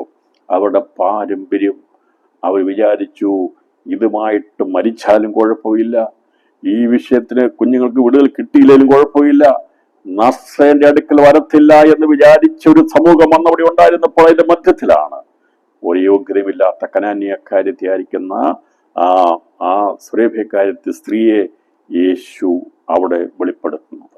കാര്യം മനസ്സിലായെന്ന് വിചാരിക്കുന്നു. ഇന്നും അനേകർക്ക് പാരമ്പര്യം വിട്ടുകളയാൻ കഴിയാത്തത് കൊണ്ട് രക്ഷിക്കപ്പെടാൻ കഴിയുന്നില്ല, അനേകർക്ക് സ്ഥാനപ്പെടാൻ കഴിയുന്നില്ല. അനേകർക്ക് അവിടെ പദവികൾ ഓർക്കുമ്പോൾ, കാര്യങ്ങളൊക്കെ ഓർക്കുമ്പോൾ വിഷയങ്ങളെ വെച്ചുകൊണ്ട് തന്നെ അതിനെയും മുൻപോട്ട് പിടിച്ചുകൊണ്ട് അവർ കൊണ്ടു നടക്കുന്ന അതിനുവേണ്ടി എന്തു വന്നാലും കുഴപ്പമില്ല എന്ന് പറഞ്ഞുകൊണ്ട് പോകുന്ന ഒരു സാമൂഹ്യ സ്ഥിതിയിലുള്ള അനേകര് യേശുവിന്റെ അടുക്കൽ വന്ന് വിടുതൽ പ്രാപിക്കത്തില്ല. കാരണം അവർക്ക് ചിലതൊക്കെ നഷ്ടപ്പെടുമെന്ന് കണ്ടപ്പോൾ ഇത് ഉണ്ടെങ്കിലും കുഴപ്പമില്ല, ഇങ്ങനെ അങ്ങ് പൊക്കോളാമെന്നുള്ള രീതിയിലാണ് പോയിക്കൊണ്ടിരിക്കുന്നത്. പക്ഷെ അതിന്റെ മധ്യത്തിൽ ഈ കനാന്യ സ്ത്രീക്ക് ഒരു കാര്യം മനസ്സിലായി, എനിക്ക് നഷ്ടപ്പെടാനൊന്നുമില്ല, എനിക്ക് സമൂഹത്തിൽ വലിയ വിലയൊന്നുമില്ല, എനിക്ക് ഒന്നുമില്ലാത്ത, യാതൊരു യോഗ്യതയുമില്ലാത്ത, അതുകൊണ്ട് എനിക്ക് അഭിമാനിക്കാൻ ഒന്നുമില്ല. ഞാൻ കണ്ണുനീർ പൊഴിക്കുന്നത്, ഞാൻ യാചിക്കുന്നത് കരുണയുള്ള ദൈവത്തോടാണ്, കർത്താവിനോട് യാചിക്കുന്നത്. അവൻ നിശ്ചയമായിട്ടും അതിന്മേൽ പ്രവർത്തിക്കും എന്നുള്ള വിശ്വാസമുണ്ടായിരുന്ന രാത്രിയിൽ ഞാൻ ഈ സന്ദേശം പറയുമ്പോൾ, പ്രിയപ്പെട്ടവരെ, നമുക്കും ആ ഒരു വിശ്വാസം ഉണ്ടായിരിക്കണം. നമുക്കും ദൈവസന്നിധിയിൽ താഴ്ന്നു പറയാൻ, കർത്താവെ, ഒരു യോഗ്യതയും പറയാൻ ഞങ്ങൾക്കില്ല, ഒരു യോഗ്യതയുമില്ല കർത്താവെ, ഒരു യോഗ്യതയും ഞങ്ങൾക്കില്ല. എന്നാൽ അങ്ങ് തൻ്റെ പുത്രനെ ഭൂമിയിലേക്ക് അയച്ചപ്പോൾ, ഗ്രഹത്തിലെ കാണാതെ പോയ ആടുകളുടെ അടുക്കിലേക്ക് അയച്ചെങ്കിലും അങ്ങയുടെ ജീവൻ ക്രൂശിന്മേൽ ഞങ്ങൾക്ക് വേണ്ടി തന്നപ്പോൾ ലോകത്തിന്റെ പാപത്തെ ചുമക്കുന്ന ദൈവ കുഞ്ഞാടാക്കിയ അതിനെ പിതാവാം ദൈവം യാഗമാക്കി തീർത്തത്. രാത്രിയിൽ അയച്ചത് ഗ്രഹത്തിന് അടുക്കിലേക്ക് അയച്ചതെങ്കിലും യേശുവിന്റെ ശുശ്രൂഷ അവസാനിപ്പിച്ചത് ലോകത്തിന്റെ പാപത്തെ ചുമക്കുന്ന ദൈവത്തിന്റെ കുഞ്ഞാടായിട്ടാണ് അവൻ യാഗമായി തീർന്നത്. അതുകൊണ്ട് ഇന്ന് രാത്രിയിൽ അവനോട് അപേക്ഷിക്കുന്ന ആരോടും കഥ പറയത്തില്ല, എന്നെ അയച്ചത് നിങ്ങളുടെ രക്ഷയ്ക്ക് വേണ്ടി അല്ല എന്ന് പറയത്തില്ല. അവനോട് അപേക്ഷിക്കുന്നതോട് പറയും, ഏത് ജാതിയിലോ ഏത് കുലത്തിലോ ഏത് മതത്തിൽപ്പെട്ടവരാണെങ്കിലും കർത്താവ് ഇന്ന് രാത്രിയിൽ അവരോട് സംസാരിക്കുന്നത്, ഞാൻ തകർക്കപ്പെട്ടത്, എൻ്റെ രക്തം മറുവിലിയായി കൊടുത്തത് ഇസ്രായേലിലെ കാണാതെ പോയ ആടുകൾക്ക് വേണ്ടി മാത്രമല്ല, ലോകത്തിൽ ആദിമ വംശത്തിൽപ്പെട്ട സർവ മനുഷ്യന്റെയും പരിഭാവത്തിന്റെ പരിഹാരത്തിന് വേണ്ടി, അവന്റെ നിത്യജീവന് വേണ്ടി, അവന്റെ ഉന്നമനത്തിന് വേണ്ടി, അവനെ ഉയർത്താൻ വേണ്ടിയാണ് ഞാൻ കാൽവറി യാഗമായി തീർന്നത്. അതെ, അപ്പം തിന്നുന്നതും ഭൂതോത്തരമുണ്ടാകുന്നതും സൗഖ്യമാകുന്നതും രോഗസൗഖ്യമുണ്ടാക്കുന്നതും ഒക്കെ താൽക്കാലികമാണ്. അത് കർത്താവിനെ അയച്ചത് കാണാതെ ഗ്രഹത്തിന്റെ അടുക്കിലേക്ക് അയച്ചെങ്കിലും കർത്താവിന്റെ ശുശ്രൂഷ അവസാനിപ്പിച്ചത് സർവ മനുഷ്യർക്കും വേണ്ടിയാണ്. അപ്പോൾ അത് വെളിപ്പെടുത്തുവാൻ വേണ്ടി കർത്താവായ യേശു ക്രിസ്തു അവൻ ആരാണെന്നുള്ള ആ വെളിപ്പാടുണ്ടാകുവാൻ വേണ്ടി ഇസ്രായേൽ ജനം അത് മനസ്സിലാക്കിയിട്ടും അതിന് കീഴ്പ്പെടാതെ അവർ മാറി നിൽക്കുമ്പോൾ അവരുടെ അഭിമാനം അവരെ വല്ലാതെ അതിനുവേണ്ടി പിടിച്ചു നിൽക്കും. ഞാൻ പറയട്ടെ, ഇവിടെ വന്ന് അന്ന് നിൽക്കുന്ന എല്ലാവർക്കും വിഷയങ്ങളില്ലാത്തവരാണോ? വിഷയങ്ങളൊക്കെ ഉണ്ട്. പക്ഷേ കിട്ടിയാൽ കിട്ടട്ടെ എന്നുള്ള രീതിയിൽ നിൽക്കുമ്പോൾ പരസ്യമായി ഒന്നും വിചാരിക്കാതെ ഒരു യോഗ്യതയുമില്ലാത്തവർ കരയുക, എന്നോട് കരുണ തോന്നണമേ. രാത്രിയിൽ നമുക്കും പറയാം, കർത്താവേ, ഒരു യോഗ്യതയുമില്ല, ഞാൻ അങ്ങേക്ക് വേണ്ടി ഒന്നും ചെയ്തിട്ടില്ല. എത്ര പേർക്ക് സമർപ്പിക്കാൻ കഴിയും? നമ്മൾ കർത്താവിന് വേണ്ടി എന്ത് ചെയ്തിട്ടുണ്ടോ? നമുക്ക് എന്താണ് കർത്താവിന് വേണ്ടി ചെയ്യാൻ കഴിഞ്ഞു? ഞാൻ പറഞ്ഞത് ചില സാക്ഷ്യങ്ങളൊക്കെ കാണും, ഞാൻ ഒന്നും ചെയ്തിട്ടില്ലെന്നല്ല പറഞ്ഞത്, ചെയ്തിട്ടുണ്ടായിരിക്കാം. പക്ഷേ നമുക്ക് രാത്രിയിൽ ദൈവത്തോട്, കർത്താവേ, നീ അത് ചെയ്തു തരുവാനായിട്ട് എനിക്കൊരു യോഗ്യതയുമില്ല, പക്ഷേ നീ കരുണയുള്ളവനാണെന്ന് ഞാൻ വിശ്വസിക്കുന്നു. കരുണയുള്ള ദൈവസന്നിധിയിലേക്ക് നമ്മളെ സമർപ്പിക്കാം. നമ്മുടെ യോഗ്യത കൊണ്ടല്ല. ഇതോടെ കർത്താവേ, എന്നെ നീ രോഗിയാക്കരുതേ, എന്നോട് കരുണ തോന്നണമേ. എന്നെ കടക്കാരനാക്കരുതേ, എന്നോട് കരുണ തോന്നണമേ. എൻ്റെ കുഞ്ഞുങ്ങളുടെ ഭാവി അടഞ്ഞു പോകരുതേ, എന്നോട് കരുണ തോന്നണമേ. എൻ്റെ തലമുറ നിന്നു പോകരുതേ, എന്നോട് കരുണ തോന്നണമേ. ഏതെല്ലാം വിഷയങ്ങൾ ഇത് രാത്രിയിൽ അറിയിക്കാനുണ്ടോ, ആ വിഷയങ്ങളെല്ലാം ഇന്ന് രാത്രിയിൽ ഒന്നൊന്നായി ദൈവത്തോട് പറയാം. കരുണ തോന്നണമേ എന്ന് നമുക്ക് ദൈവത്തോട് പറയാം. കർത്താവേ, എന്നോട് കരുണ തോന്നണമേ. നമ്മൾ ഞെരുങ്ങുന്ന, ഭാരപ്പെടുന്ന എല്ലാ വിഷയങ്ങളുടെ മേലും യോഗ്യത വെച്ചുകൊണ്ട് നമുക്കൊന്നും നേടുവാനില്ല, പ്രിയപ്പെട്ടവരെ. എന്നാൽ ആ കനാന്യ സ്ത്രീ, സുറവേക്കാരത്തെ സ്ത്രീ കാണിച്ചതുപോലെ രാത്രി നമുക്ക് പറയാം, കർത്താവേ, നിങ്ങളുടെ രക്തമുഖാന്തരം എന്നെ വീണ്ടെടുത്തതാണ്, നിന്റെ മകനും മകളുമാക്കി തീർത്തതാണ്. പക്ഷേ കർത്താവ്, അതൊക്കെ ആണെങ്കിലും ഈ വിഷയത്തിന്മേൽ എനിക്ക് യാതൊരു യോഗ്യതയുമില്ല അങ്ങോട്ട് ചോദിക്കുക. എങ്കിലും കരുണ കാണിക്കുന്ന അങ്ങയോട് ഞാൻ എളിമയോടെ യാചിക്കുകയാണ്. ഈ വിഷയത്തിന് ഒരു പരിഹാരം നൽകണം, എന്നെ വിഷയത്തിന് വിടുവിക്കണം എന്നുള്ളത് കർത്താവ് നോട് നമുക്ക് അപേക്ഷിക്കുക. ഇത് പറഞ്ഞപ്പോൾ ശിഷ്യമാർ പറഞ്ഞപ്പോൾ തന്നെ അവള് കർത്താവ് തുറന്നു പറയുകയാണ്, കർത്താവെ എന്നെ സഹായിക്കണമേ. ഇവളത് കേട്ടിട്ടും പറഞ്ഞു. എന്നാൽ അവൾ വന്നു. ഇവള് ഇത് കേട്ടപ്പം ദൂരെ നിന്ന് അവൾ യേശുവിന്റെ അടുക്കിലേക്ക് വന്നു. സംഗതി മനസ്സിലാക്കണം. ഇത്രയും ദൂരെ നിന്ന് നിലവിളിച്ചപ്പോൾ യേശു ഇത് പറഞ്ഞു. ഒന്നും മിണ്ടാതിരുന്ന യേശു ഉത്തരം പറഞ്ഞത് ശിഷ്യന്മാരുടെ വാക്ക് കേട്ടിട്ട. അവർ പറഞ്ഞു, ഇവിടെ പറഞ്ഞയക്കണം. അസഹ്യമായി തീർന്നു. വല്ലാത്ത വിഷയമാണ്. നമുക്കറിയാം, പലയിടത്തും പറഞ്ഞിട്ട് അസഹ്യപ്പെടുത്തുന്നത് എന്താണെന്ന് ചോദിച്ചത് അല്ലേ? അസഹ്യപ്പെടുത്തിയ അവര് നിലവിളി അസഹ്യപ്പെടുത്തുക. അവർ പറഞ്ഞപ്പോൾ യേശു ഉറക്കെ പറഞ്ഞു, ഇസ്രായേലിനെ കാണാതെ പോയ ആടുകളുടെ അല്ലാതെ എന്നെ അയച്ചിട്ടില്ല എന്നുത്തരം. പക്ഷേ ഇവര് യേശു ദൈവത്താൽ അയക്കപ്പെട്ടവനാണെന്ന് വിശ്വസിക്കുന്നവരെയല്ല. അത് അവരുടെ ഒരു വലിയ ഒരു സംശയമാണ്. അതുകൊണ്ടാണ് കർത്താവ് എടുത്തു പറഞ്ഞത്. ഈ കാര്യം മനസ്സിലാകുമ്പോൾ കർത്താവ് പറഞ്ഞത് ഇസ്രായേലിനോടുള്ള ബന്ധത്തിലുള്ള വലിയ കാര്യം വെളിപ്പെടുത്താൻ വേണ്ടിയല്ല. ഈ മത്സ്യങ്ങളായിരിക്കുന്ന ഇസ്രായേൽഗ്രഹം പിതാവാം ദൈവം അയച്ച പുത്രൻ അല്ല യേശു എന്ന് അവർ വിശ്വസിക്കുന്നവരാ. അവർക്ക് വലിയ സംശയമുണ്ട്. ഇതായിരുന്നു വിഷയം. ദൈവം അയച്ചിട്ടുള്ളവനല്ല യേശു എന്ന് അവർ വിചാരിക്കുന്നതാണ്. അതുകൊണ്ടാണ് കർത്താവ് പറഞ്ഞത്, എന്നെ അയച്ചിരിക്കുന്നത് നിങ്ങളുടെ ഇടയിലേക്കാണ്, പക്ഷെ നിങ്ങൾ എന്നെ അംഗീകരിക്കുന്നില്ല. പക്ഷേ എന്നെ അംഗീകരിക്കുന്നവരുണ്ടോ എന്ന് ഞാൻ വെളിപ്പെടുത്താം എന്നാണ് കർത്താവ് ഇവിടെ കാണിക്കുന്നത്. അപ്പോൾ അവനെ അംഗീകരിക്കാതെ അവർ നിൽക്കുമ്പോൾ ഒരു ഭാഗം ഈ ശിഷ്യന്മാരുൾപ്പെടെ മറ്റുള്ളവരൊക്കെ, ഞാൻ പറഞ്ഞ ശിഷ്യന്മാർ യേശുവിന്റെ കൂടെ നിൽക്കുന്നവരാ. അവർക്കും ആ പാരമ്പര്യത്തിന്റെ പിടുത്തമുണ്ട്. അവരും വിചാരിച്ചത് ഇവള് ഇങ്ങനെ നിലവിളിക്കുന്നു, ഇവൾക്ക് കൊടുക്കുകയോ കൊടുക്കാതിരിക്കുകയോ ഉള്ള വിഷയമല്ല.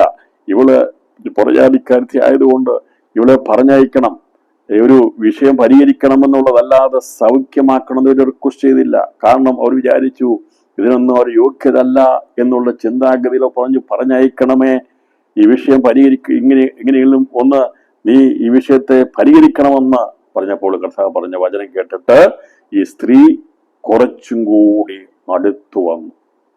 നെഗറ്റീവായിട്ടുള്ള കാര്യം വന്നപ്പോഴും യേശു പറഞ്ഞത് അവളുടെ ജീവിതത്തിൽ മറുപടിക്ക് ഇനിയും യാതൊരു സാധ്യതയുമില്ലാത്ത രീതിയിലാണ് കർത്താവ് പറഞ്ഞത്.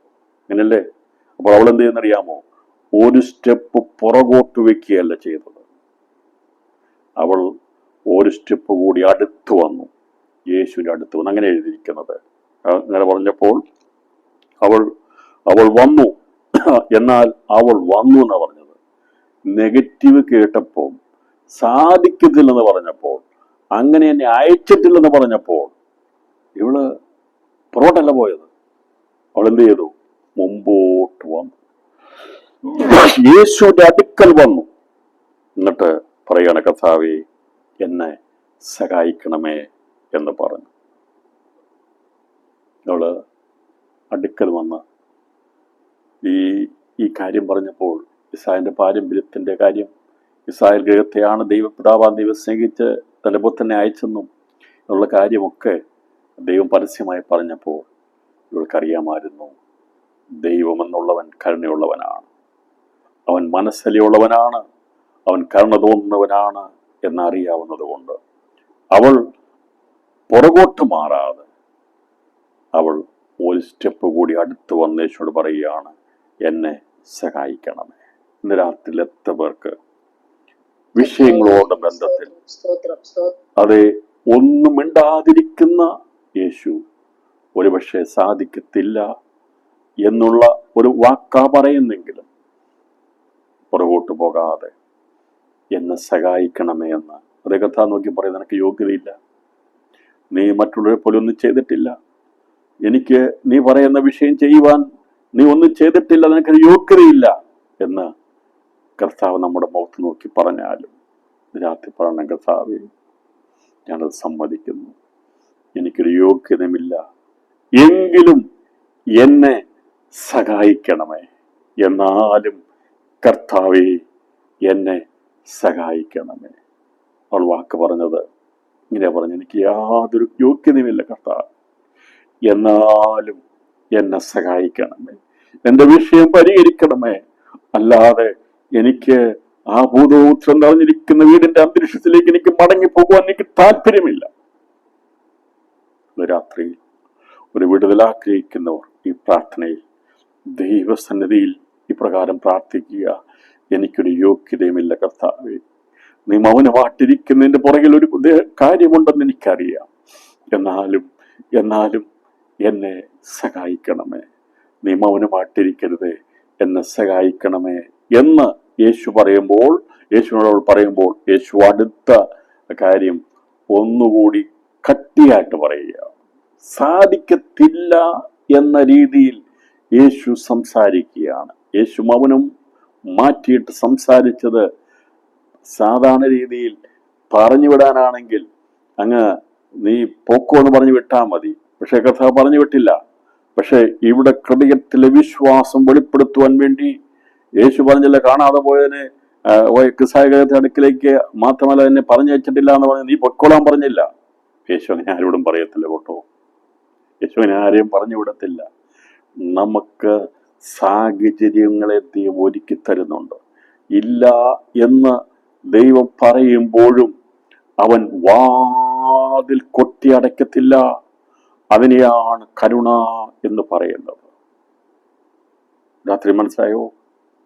അതെ, ഇല്ല എന്ന് പറഞ്ഞുകൊണ്ട് കഥകടച്ച് നമ്മൾ മാറിപ്പോകും. ഇല്ല എന്ന് പറഞ്ഞ് നമ്മൾ ഒഴിവാകും.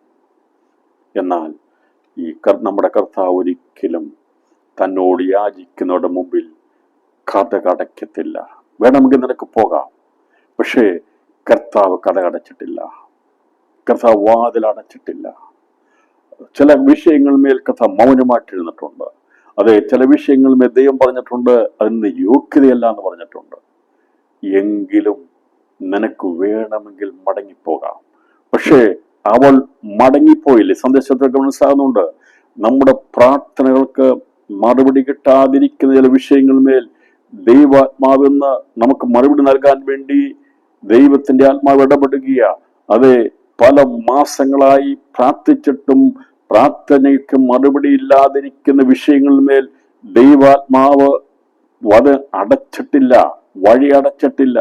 ചില കാര്യങ്ങൾ പറഞ്ഞ് നമുക്കത് മനസ്സിലാക്കി തരുമ്പോൾ നിങ്ങൾക്ക് മനസ്സാകുന്നില്ലെങ്കിൽ മടങ്ങിപ്പോകാം. പക്ഷേ അവിടെ വഴി അടച്ചിട്ടില്ല, വാതിലടച്ചിട്ടില്ല.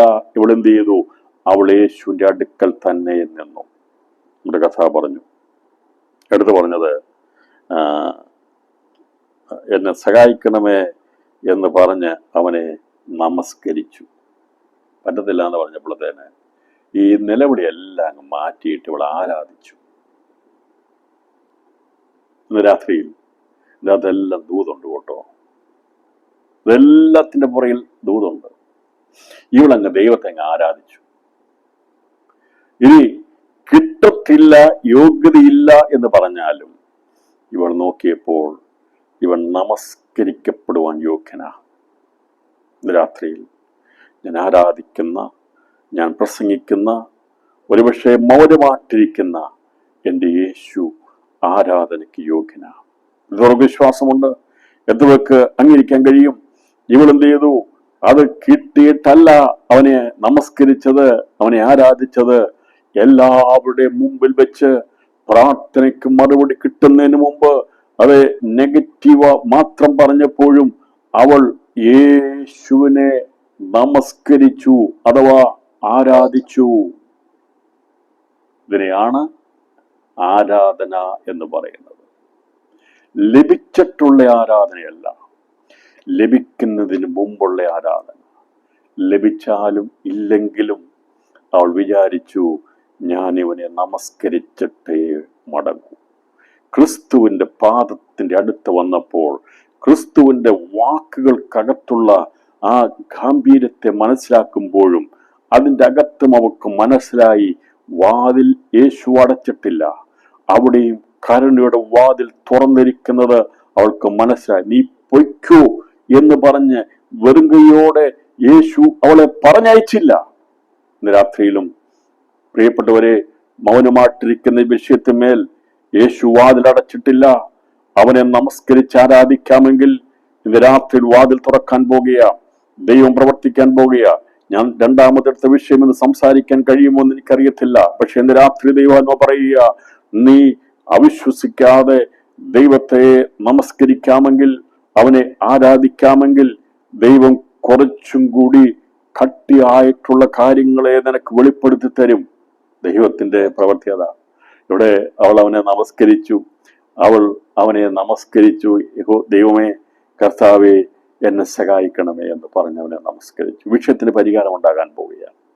വെറും കയ്യോടെ പറഞ്ഞയക്കാൻ, ഇവിടെ പറഞ്ഞയക്കണമെന്ന് ശിഷ്യന്മാർ പറഞ്ഞ് ഈ തലവേദന ഒന്ന് മാറ്റിത്തരണം, ഈ വിഷയം ഒന്ന് പറഞ്ഞു വിടണം എന്ന് പറഞ്ഞ ആ സ്ത്രീയെ അവർ ഒഴിവാക്കാൻ വേണ്ടി നോക്കിയപ്പോൾ ഇവൾ അടുത്ത് വന്ന് യേശുവിനെ നമസ്കരിച്ചു.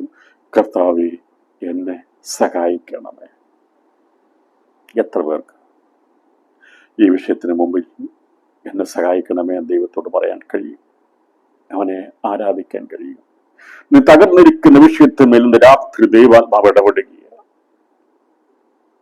ആർക്കും പ്രവർത്തിക്കാൻ കഴിയാത്ത, ആർക്കും സഹായിക്കാൻ കഴിയാത്ത മേഖലകളിൽ മനസ്സിലാക്കുമ്പോൾ മാത്രമേ കരുണയുള്ള ദൈവത്തിനടുക്കൽ നിന്ന് മാറിപ്പോകാതിരിക്കൂ.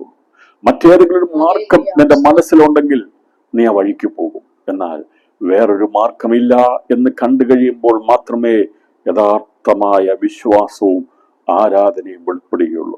മറ്റൊരു മാർഗം മുമ്പിലില്ല എന്നുള്ള വിഷയത്തിന്മേൽ ഇന്ന് രാത്രി ദൈവസഭയിൽ നമസ്കരിച്ചു കഴിഞ്ഞാൽ ദൈവത്തിന്റെ വചനത്തിന്റെ ആ കട്ടിയായിട്ടുള്ള ഉപദേശം വീണ്ടും വെളിപ്പെടുത്തുവാൻ ഇടയത്തിനും. കാരണം യേശുവിനെ അറിയാമായിരുന്നു അവൾ വിട്ടുപോകത്തില്ലെന്നുള്ളത്. വിശ്വാസം ഇസ്രായേലിന്റെ മുമ്പിൽ വെളിപ്പെടുത്തുവാൻ വേണ്ടി ദൈവം അവളെ ഉപയോഗിക്കാൻ വേണ്ടിയാണ് യേശു മൗനമായിട്ടിരുന്നത്. ഇസ്രായേൽ ഗ്രഹത്തിന്റെ നന്മ കണ്ടുകൊണ്ട് വിളിച്ചു പറഞ്ഞതല്ല. യേശു അവരുടെ പാരമ്പര്യത്തിന്റെ, അവരുടെ സ്ഥിതിഗതികളെ കണ്ടുകൊണ്ട് യേശുവിന്റെ അടുക്കൽ വരാൻ കഴിയാതെ, അവനെ നമസ്കരിക്കാൻ കഴിയാതെ ഒരു യാഥാസ്ഥിതിക നിലവാരത്തിൽ അവർ നിൽക്കുമ്പോൾ ഇവളെ കർത്താവ് കൊണ്ടുവന്നത് ദൈവത്തിന്റെ കരുണ അനുഭവിക്കുവാൻ ഇവൾ യോഗ്യതയാക്കി തീർക്കുന്ന ദൈവത്തിന്റെ പ്രവൃത്തികൾ വെളിപ്പെടുത്തുക. ഒരിക്കലും യേശുവിനെ ആരാധിക്കുവാൻ യോഗ്യതയില്ലാത്ത വെറും പറമ്പിൽ കിടന്ന ഇവളെ ദൈവം യേശുവിന്റെ ആരാധനക്കനാക്കി മാറ്റിയത് അവിടെ കാര്യം ചോദിച്ചപ്പോൾ ചെയ്തു കൊടുത്തത് കൊണ്ടല്ല. രാത്രിയിൽ എത്ര പേർക്ക് ഇത് വിശ്വസിക്കാൻ കഴിയും? കൂടുതലും നമുക്ക് എന്തെങ്കിലുമൊക്കെ ഉണ്ട്, ഞാൻ പ്രാർത്ഥിക്കുമ്പോഴേ ഇങ്ങോട്ട് തരണം എന്നൊക്കെയുള്ള ഒരു ചിന്താഗതി ഉള്ളവർക്കാണ് ഈ ദിവസങ്ങളിൽ ആത്മീയ ഗോളത്തിൽ പലപ്പോഴും വിചാരിക്കുന്നത് ഞാൻ പ്രാർത്ഥിക്കുമ്പോഴേ കാര്യങ്ങളൊക്കെ ഇങ്ങോട്ട് കിട്ടണം എന്ന് വിചാരിക്കുന്ന ജീവിതമേ രാത്രി ദൈവാത്മ നമ്മളെ ബുദ്ധി ഉപദേശിക്കുക, കഥ നമ്മളെ പഠിപ്പിക്കുക. കഥ പറയും, നിനക്കതിനുള്ള യോഗ്യതയൊന്നുമില്ല കൊച്ചയെ, ഒരു യോഗ്യതയില്ല. നീ മകനോ മകളോ ആയിട്ടുണ്ടെങ്കിൽ നിന്റെ കഴിവുകൊണ്ടും മിടുക്കുകൊണ്ടല്ല, യേശു കാൽവരി യാഗമായി തീർന്നത് കൊണ്ടാ മകനും മകളുമായി തീർന്നത്. അവൻ കഷ്ടം സഹിച്ചത് കൊണ്ടാ.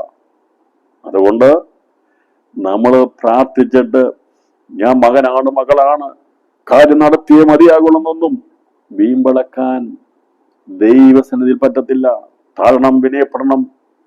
ഇന്ന് ദൈവം നമ്മളെ താഴ്ചയിലേക്ക്, വിനയത്തിലേക്ക് പഠിപ്പിക്കുക, നമ്മളെ മനസ്സിലാക്കി തരും. ഇസ്രായേലിന്റെ സ്ഥിതികളെ വെച്ചുകൊണ്ട് കാണിക്കുക, നീ യാഥാസ്ഥിതിനായിട്ടിരിക്കുക, നിനക്ക് താഴാൻ കഴിയത്തില്ല, എന്നെ നമസ്കരിക്കാൻ കഴിയത്തില്ലല്ലോ. എത്രയോ പുറജാതിക്കാവന്ന് യേശു നമസ്കരിച്ച് വിടുതൽ ഏറ്റെടുത്തു. പക്ഷേ ഈ പറയുന്ന യേശു എവിടേക്ക് അയക്കപ്പെട്ടോ അവൻ വെളിപ്പെടുത്തി, എന്നെ പിതാവ് അയച്ചത് നിങ്ങളുടെ ഇടയിലേക്കാണെന്ന് പറഞ്ഞിട്ട് പോലും അവർക്ക് അവരുടെ ഹൃദയ കഠിനം വിട്ടുകളയാൻ കഴിയാതിരുന്നപ്പോൾ ഒരിക്കലും ഈ ദൈവത്തെക്കുറിച്ച് കാര്യമായിട്ടുള്ള പ്രമാണങ്ങളൊന്നും അറിയാതിരുന്നതും എങ്കിലും ശത്രു രാജാവായിരുന്ന ദാവീദിന്റെ പുത്രൻ കരുണയുള്ളവനാണെന്ന് മനസ്സിലാക്കിക്കൊണ്ട് അവന്റെ അടുക്കൽ വന്ന കനാന്യക്കാരത്തെ സ്ത്രീ യേശുവിനെ വിട്ടുമാറാതെ അവന്റെ പുറകെ കൂടുവാൻ ഇടയാത്തതെന്നും ഇന്ന് ഈ രാത്രി സന്ദേശം കേൾക്കുമ്പോൾ നമ്മൾ പ്രാർത്ഥിച്ചിട്ട് നമുക്കൊന്നും യോഗ്യത പറയാനില്ല.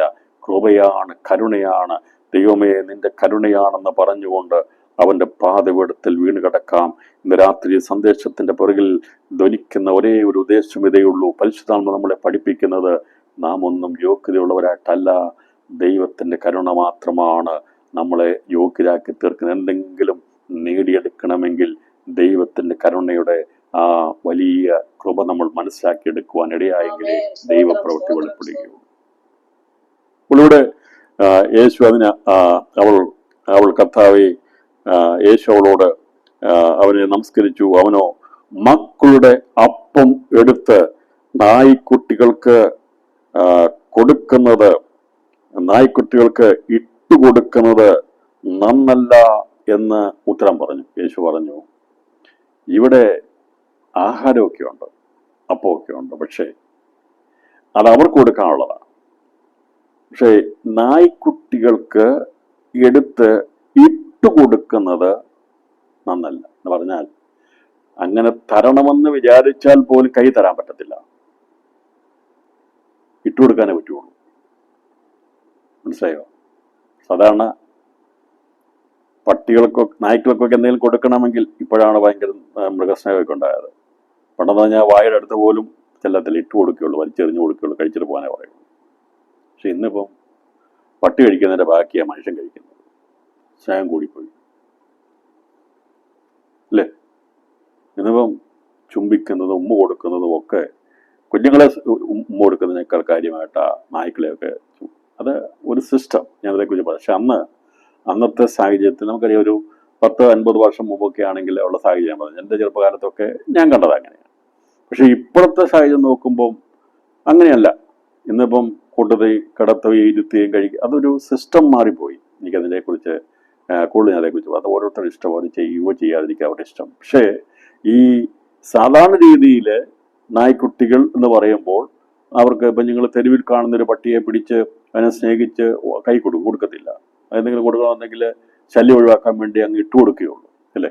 ഇവിടെ വന്ന് ഇട്ട് കൊടുക്കും. ഇവിടെ അത് ഉപദേശിച്ചാണ് പറഞ്ഞത്, നായ്ക്കുട്ടികളായിരിക്കുന്നവർക്ക് ഈ അപ്പം എടുത്ത് ഇട്ട് കൊടുക്കാൻ കഴിയത്തില്ല എന്നുള്ളത്. പക്ഷേ യേശു പറഞ്ഞത് അവൾക്കതുള്ളിൽ തട്ടി. അവൾ മനസ്സിലാക്കി, ഞാൻ അതിനും യോഗ്യതയുള്ളതല്ല. നീ അങ്ങനെ ആ മേശയിൽ ഇരിക്കുന്ന അപ്പം മക്കൾക്കുള്ളതാണെന്ന് എനിക്കറിയാം. പക്ഷേ എനിക്കൊരു കാര്യം അറിയാം, ഞാനിത് കണ്ടിട്ടുള്ളതാണ്. ഈ നായ്ക്കൾ എങ്ങനെയാ തിന്നുന്നത് എനിക്കറിയാം. അത് ഒരു വീട്ടുടമസ്ഥനും ആഹാരമെടുത്ത് കുഞ്ഞുങ്ങൾക്ക് വെച്ചിരിക്കുന്നിടത്ത് ഒരിക്കലും പട്ടികൾക്ക് നായ്ക്കൾക്ക് കൊടുക്കത്തില്ലെന്ന് എനിക്കറിയാം. പക്ഷേ ഞാൻ കണ്ടിട്ടുണ്ട് കർത്താവേ, ഈ കുഞ്ഞുങ്ങൾ തിന്ന് ശേഷിപ്പിക്കുന്നത്, മക്കളുടെ അപ്പമെടുത്ത് നായ്ക്കുട്ടികൾക്ക് ഇട്ടുകൊടുക്കുന്നത് നന്നല്ല എന്ന് ഉത്തരം പറഞ്ഞു. അതിനെ അവൾ, അത് കർത്താവേ, നായ്ക്കുട്ടികളും ഇടയവരുടെ മേശയിൽ നിന്ന് വീഴുന്ന നുറുക്കുകൾ തിന്നുന്നുണ്ടല്ലോ എന്ന് പറഞ്ഞു. ഇവളത് സമ്മതിച്ചവൾ പറഞ്ഞു, ശരിയാ, നീ പറഞ്ഞത് ശരിയാ. എനിക്ക് ആ മേശയിലിരിക്കുന്ന ഒരപ്പം എടുത്ത് നിലത്തിട്ടതെന്ന് അത് കഴിക്കാൻ പോലുമുള്ള യോഗ്യതയുള്ളവളല്ല. എത്രമാത്രം വിനയപ്പെടാമോ അത്രമാത്രം അവൾ വിനയപ്പെട്ടു. അതിനെയാണ് വിശ്വാസം എന്ന് പറയുന്നത്. എന്താ വിശ്വാസം എന്നതിന്റെ അർത്ഥം എന്താണ്? എന്താ വിശ്വാസം എന്ന് പറഞ്ഞാൽ എന്താണ്? എൻ്റെ അർത്ഥം എന്താണ്? എന്താ വിശ്വാസം എന്ന് പറഞ്ഞാൽ, എത്രമാത്രം താഴുവാൻ കഴിയുമോ അത്രമാത്രം ദൈവസന്നിധിയിൽ താഴുന്നതിനെയാണ് വിശ്വാസം എന്ന് പറയുന്നത്.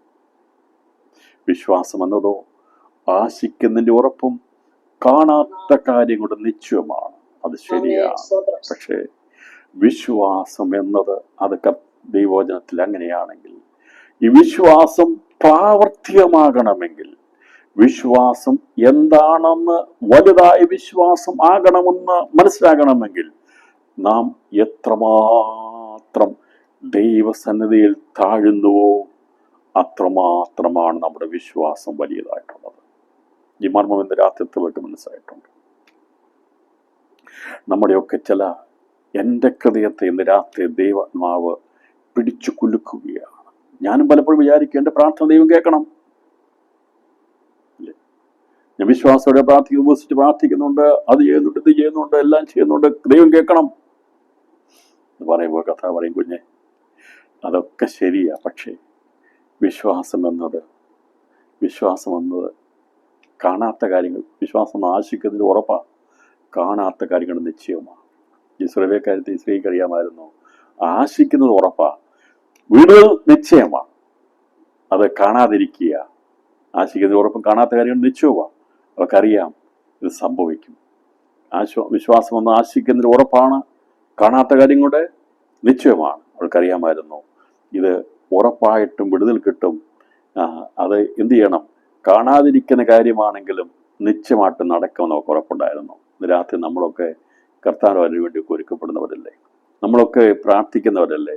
എന്നാൽ നമ്മൾ അതിനൊക്കെ പറയുമ്പോൾ നമ്മളൊക്കെ പറയും, കർത്താവെ അങ്ങ് വരുമ്പോൾ എന്നെ അവിടെ കൊണ്ടുപോകണം എന്നൊക്കെ നമ്മൾ പറയുമ്പോൾ, കർത്താവ് നിനക്ക് അതിന് യോഗ്യതയുണ്ടോ? ഞാൻ വരുമ്പോൾ നിന്നെ കൊണ്ടുപോകത്തില്ല, നീ എനിക്ക് വേണ്ടി ഒന്നും ചെയ്തിട്ടില്ല, നീ എനിക്ക് വേണ്ടി ഒന്നും പ്രവർത്തിച്ചിട്ടില്ല എന്ന് യേശു നമ്മുടെ മുഖത്ത് നോക്കി പറഞ്ഞാൽ നാം എന്ത് പറയും? നാം എന്ത് പറയും? യേശുവോട് എന്ത് പറയും? നമ്മളൊക്കെ പറയും, കർത്താവ് വരുമ്പോൾ ഞാൻ പോകും, എന്നെ കൊണ്ടുപോകും, ഞാൻ പോകുമെന്നൊക്കെ പറയുമ്പോൾ യേശുവിന്റെ ആത്മാവിനെ തിരിച്ച് ചോദിക്കുക, നിനക്കതിന് യോഗ്യതയില്ല കുഞ്ഞെ, നീ എന്ത് ചെയ്തു എനിക്ക് വേണ്ടി എന്ന് ചോദിക്കുമ്പോൾ കരമേർത്ത് എന്ത് പറയാൻ കഴിയും? എന്ത് നമ്മൾ ചെയ്തെന്ന് പറയാൻ സാധിക്കും? എന്ത് പറയാൻ സാധിക്കും? കൂടി ഒന്ന് പറഞ്ഞു കഴിഞ്ഞാൽ വിരലിലെണ്ണാവുന്ന കാര്യങ്ങൾ മാത്രം പറഞ്ഞ് നമുക്ക് നിൽക്കാനേ കഴിയത്തുള്ളൂ. അതന്നെ ഉണ്ടോ എന്നുള്ളത് എനിക്കില്ല. എനിക്കങ്ങനെ എൻ്റെ വിരലിലെണ്ണി കർത്താവിന് വേണ്ടി ചെയ്തെന്ന് പറയാനുള്ള കാര്യങ്ങൾ എനിക്കില്ല പിതാവേ, എനിക്ക് അങ്ങനെയുള്ള യോഗ്യതയില്ല. അപ്പോഴും പറയേണ്ടത്, ദൈവമേ, ഈ സ്ത്രീ പറഞ്ഞതുപോലെ, കർത്താവേ, എന്നെക്കാൾ അധികമായി അങ്ങേക്ക് വേണ്ടി കഷ്ടം സഹിച്ച അനേകരുണ്ട്. എന്നാൽ അതിൻ്റെ ഇടയിലും എണ്ണം തികയ്ക്കാൻ വേണ്ടി അങ്ങേക്ക് ഒരുവനെ വേണമല്ലോ, ഒരുവളെ വേണമല്ലോ, അതിനായി എന്നെ കൂടി ആ എണ്ണത്തെ ഉൾപ്പെടുത്തണമേ എന്ന് നമുക്ക് പ്രാർത്ഥിക്കാം. അത് ഞാനൊന്നും ചെയ്തിട്ടല്ല, ഞാൻ കഷ്ടം സഹിച്ച് തികവായതുകൊണ്ടല്ല, പക്ഷെ അങ്ങയുടെ എണ്ണത്തിൽ ഒരാളെ കൂടി ഉണ്ടല്ലോ, ആ ഒരു എണ്ണമുണ്ടല്ലോ കർത്താവേ, അത് എനിക്ക് യോഗ്യതയില്ലെങ്കിലും അങ്ങ് സ്വർഗത്തിൽ പേരിരിക്കുന്ന ആദ്യജന്മാരുടെ എണ്ണത്തിൽ എന്നെ കൂടി വല്ല വിധേനയും ഒന്നെഴുതണമേ എന്ന് ഇന്ന് രാത്രിയിൽ എത്ര പേർക്ക് സമർപ്പിക്കാൻ കഴിയും? ഇവർ പറഞ്ഞു, എനിക്കത് യാതൊരു യോഗ്യതയുമില്ല, എന്നാൽ ഞാൻ നിന്നെ വിട്ടു മാറത്തില്ല, എനിക്കെന്റെ വിഷയം പരിഹരിച്ചേ മതിയാകുള്ളൂ. നീയാണ് സൗഖ്യദായകൻ, അങ്ങാണ് വിടുവിക്കുന്നവൻ, നീ കരുണയുള്ള മഹാദൈവമാണ്, നിന്റെ അടുക്കൽ നിന്ന് ഞാൻ മാറത്തില്ല. ഞാൻ വിശ്വസിക്കുന്ന ഒരു കാര്യമുണ്ട്, അത് കാണാത്ത കാര്യമാണെങ്കിലും നടക്കുമെന്ന് എനിക്കൊരു ഉറപ്പുണ്ട്. അതുകൊണ്ട് നീ അത് തരുവോളൂ നിന്റെ സന്നിധിയിൽ ഞാൻ താഴുക തന്നെ ചെയ്യുമെന്ന് പറഞ്ഞുകൊണ്ട് അവൾ പറഞ്ഞു. ആ യജമാനന്റെ മേശയിൽ നിന്ന് കർത്താവേ, അവൻ കർത്താവേ, നായ്ക്കുട്ടികളും ഒടിയവരുടെ മേശയിൽ നിന്ന് വീഴുന്ന നുറുക്കുകൾ തിന്നുന്നുണ്ടല്ലോ എന്ന് പറഞ്ഞു. യേശുവിനോട് അവിടെ സാഹചര്യം മനസ്സിലാക്കി കൊടുത്തു. അവർ പറഞ്ഞു, ഒടിയവരുടെ മേശയിൽ നിന്ന് വീഴുന്ന നുറുക്കുകൾ തിന്നുവാൻ നായ്ക്കുട്ടികൾ അവിടെ നിൽക്കുന്നുണ്ട്. അതുപോലെ ഇന്ന് രാത്രിയിൽ ഞാനും നിൽക്കുകയാണ്. നീ ഇട്ടു തരുന്ന ആ നുറുക്കുകൾ, അതെ, നിന്റെ മക്കൾ ഭക്ഷിച്ച ശേഷമായി ഇട്ടു തരുന്ന നുറുക്കെങ്കിലും എനിക്ക് കിട്ടും. കാരണം നിന്റെ മേശമേൽ ആ വിഭവങ്ങളുണ്ട്, നിന്റെ അടുക്കൽ വിടുതലുണ്ടെന്ന് എനിക്കറിയാം. അത് നീ മക്കൾക്ക് ആദ്യം കൊടുത്തു, പക്ഷേ കൊടുത്തതിന് ശേഷമായി ആ മിച്ചം വരുന്നത് അവരിട്ട് കളയുന്നതുണ്ടല്ലോ, അത് മതി എനിക്ക്. രാത്രിയിൽ അവൾ പറഞ്ഞത്, ഇസ്രായേലിന് നീ കൊടുത്തു, നീ അവരുടെ ഉടയവനാണ്, ഞാൻ കനാന്യ സ്ത്രീയാ, എനിക്ക് യാതൊരു യോഗ്യതയുമില്ല, പക്ഷേ എങ്കിലും അവർ തിന്ന് അവരുടെ കയ്യിൽ നിന്ന് വീഴുന്നില്ലേ, അവർക്ക് വേണ്ടാതെ അവർ തള്ളിക്കളയുന്നില്ലേ, അത് അവർക്ക് വലുതായി തോന്നാതെ അവർ നിസ്സാരമായി താഴെയിടുന്നില്ലേ, എനിക്കത് മതി. രാത്രിയിൽ എത്ര പേർക്ക് ഈ സന്ദേശം മനസ്സിലാക്കാൻ സാധിക്കും? അവൾ പറഞ്ഞു, അവർക്ക് നീ കൊടുക്കുമ്പോൾ അവരത് വലിയ കാര്യമാക്കാറില്ല. ഇന്ന് രാത്രിയിൽ വിനയത്തോടെ പറയാം, ദൈവം നമുക്ക് തന്നിരിക്കുന്നത് നാം കാര്യമാക്കാതെ, അതെ, ഗൗരവത കൊടുക്കാതിരിക്കുമ്പോൾ അതിനുവേണ്ടി കാത്തിരിക്കുന്ന ഒരുപാട് പേരുണ്ട്. ഈ മേശയിൽ നിന്ന്, ഉടയവരുടെ മേശയിൽ നിന്ന് വീഴുന്ന നുറുക്കുകൾക്ക് വേണ്ടി കാത്തിരിക്കുന്ന നായ്ക്കുട്ടികളെ പോലെ. അതോടെ നിന്നപ്പോൾ യേശുവിന് മനസ്സിലായി, ഇവളുടെ വിശ്വാസം വലുതാണ്, ഇവളുടെ വിശ്വാസം വലുതാണ്. അവൾക്ക് മനസ്സിലായി, യോഗ്യതയില്ലെങ്കിലും യാതൊരു പാരമ്പര്യം പറയാനില്ലെങ്കിലും ഇവളുടെ വിശ്വാസം അവൾക്ക് അറിയാമായിരുന്നു. യേശു കരുണയുള്ളവനാ, അവൻ എന്തു പറഞ്ഞാലും അതിൻ്റെ അകത്തെല്ലാം അതിന് കാരണമുണ്ട്, വെറുതെ ഒരു കാര്യം പറയുന്നവല്ല എൻ്റെ യേശു, എൻ്റെ കുറവാണെന്ന് അവൾ മനസ്സിലാക്കി.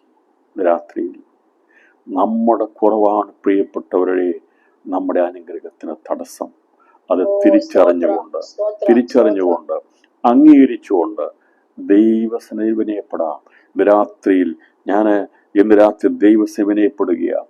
അതേ കഴിഞ്ഞ നാളിൽ ഞാൻ പ്രാർത്ഥിക്ക് മറുപടി കിട്ടിയില്ലല്ലോ എന്നൊക്കെ ഞാൻ പലപ്പോഴും പുലമ്പാറുണ്ട്, പറയാറുണ്ട്, സംസാരിക്കാറുണ്ട്, വേദനപ്പെടാറുണ്ട്. എന്നാൽ ഇന്ന് രാത്രി ദൈവാത്മാവിനെ പഠിപ്പിക്കുകയാണ്, എന്നെ മനസ്സിലാക്കി തരികയാണ്.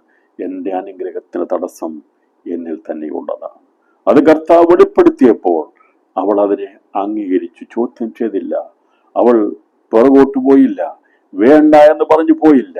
കാരണം ഇവിടെ എന്തെല്ലാം സംഭവിച്ചാലും ഇവൾക്ക് നൊന്ത് പ്രസവിച്ച അവളുടെ മകളെ കുറിച്ചൊരു സ്നേഹമുണ്ടായിരുന്നു. ആ സ്നേഹമാണ് ഇത്രയും വാക്കുകൾ പറഞ്ഞപ്പോഴും അവളെ അവിടുന്ന് മാറാതിരുന്നത്. ഇന്ന് രാത്രി പ്രിയപ്പെട്ടവരെ, യഥാർത്ഥമായൊരു സ്നേഹം നമുക്കുണ്ടെങ്കിൽ അത് ദൈവസന്നിധിയിൽ നിന്ന് വിട്ടുമാറത്തില്ല. ആ മകളെ കുറിച്ചുള്ളൊരു സ്നേഹം, അവളുടെ വിടുതലിന് വേണ്ടി ഒരു സ്നേഹം, അത് കിട്ടുകയില്ല എന്ന് പറയും തോറും അവൾ അടുത്തടുത്തായി യേശുവിന്റെ അടുക്കിലേക്ക് വന്നു. അവൾ അത് പ്രാപിച്ചെടുക്കാൻ വേണ്ടി അവൾ വ്യാപരിച്ചൊരു സ്നേഹമുണ്ടായിരുന്നു.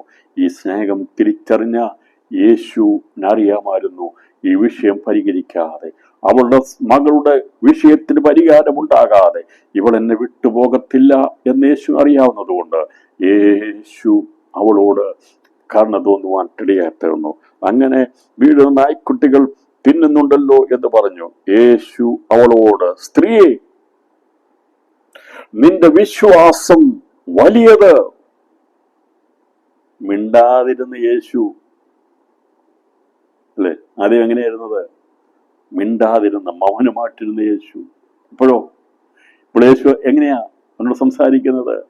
മിണ്ടാതിരുന്ന യേശു അവളോട്, സ്ത്രീയെ, നിന്റെ വിശ്വാസം വലിയത്, നിന്റെ വിശ്വാസം വലിയത്, നിന്റെ ഇഷ്ടം പോലെ നിനക്ക് ഭവിക്കട്ടെ എന്ന് ഉത്തരം പറഞ്ഞു. ആ നാഴികയിൽ അവളുടെ മകൾക്ക് സൗഖ്യം വന്നു. ആ നാഴിക വരെ വിടിവിക്കുന്ന ആ നാഴിക വരെ യേശുവിനെ വിട്ടവൾ മാറിയില്ല. അവളുടെ വിശ്വാസം വെളിപ്പെട്ടത് താഴ്മയിലൂടെയാണ്.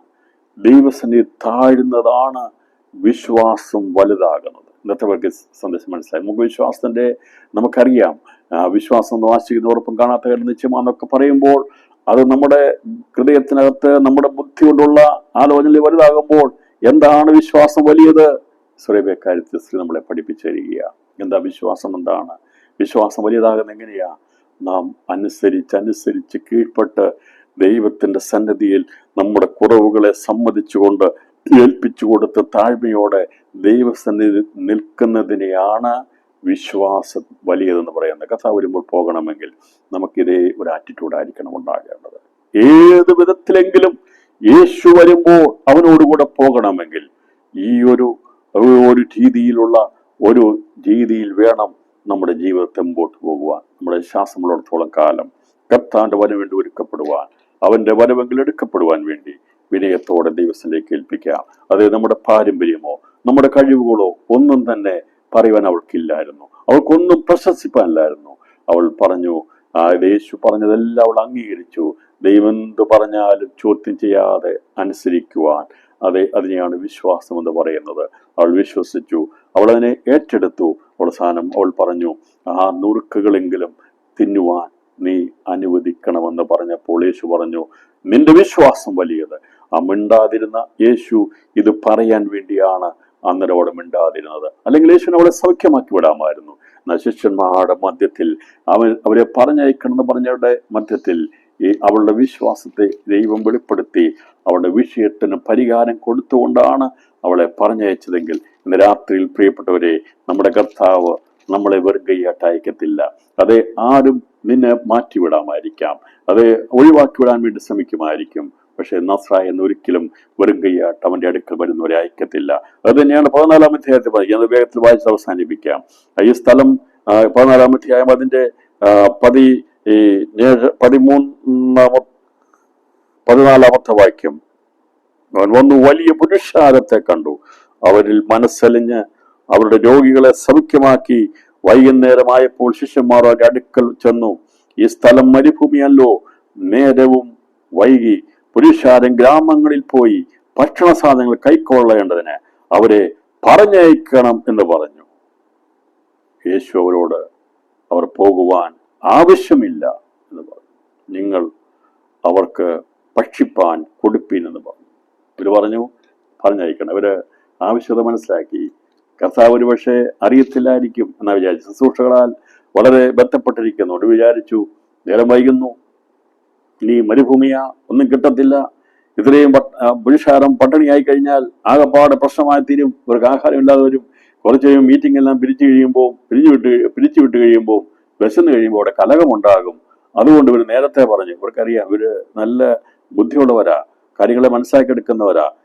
യേശു അവിടെ പ്രസംഗിച്ചപ്പോൾ ഒരു മനസ്സിലാക്കി, ഇവിടെ വിശപ്പുണ്ട്, ഇതൊക്കെ കേട്ട് കഴിഞ്ഞിട്ട് ഈ മെസ്സേജ് കഴിഞ്ഞ് ആശീർവാദം പറഞ്ഞ് പൊയ്ക്കോളം പറയുമ്പോഴത്തേന് ആൾക്കാരുടെ വിശപ്പെല്ലാം കാണും. ഇങ്ങനെയല്ലേ? ശരിയല്ലേ? ഉപവാസപ്രാർത്ഥന കഴിഞ്ഞ് ഞായറാഴ്ച ഞങ്ങൾ ഉപവാസപ്രാർത്ഥന ഞായറാഴ്ച എല്ലാം കഴിഞ്ഞിട്ട് കുറച്ചുകൂടെ അങ്ങ് പ്രശ്നം നീണ്ടു കഴിഞ്ഞാൽ എന്ത് ചെയ്യും? അപ്പോൾ പിന്നെ ആകപ്പാടെ മുഖത്തിനെല്ലാം പ്രശ്നമായി തീരും എന്ന് പറഞ്ഞാൽ അതിൻ്റെ അർത്ഥം അവർ സമയം വേണ്ടി കാത്തിരിക്കുക. ഇവർക്കറിയാമായിരുന്നു മനുഷ്യനാണ്. ഇത് കഴിഞ്ഞു കഴിയുമ്പോൾ യേശു ആശ്വാദം പറഞ്ഞ് ഇവരെ പറഞ്ഞു വിടുമ്പോൾ മരുഭൂമിയ, ആഹാരമില്ലാത്ത രീതിയിൽ അവിടെ വലിയ കലഹമുണ്ടാക്കും.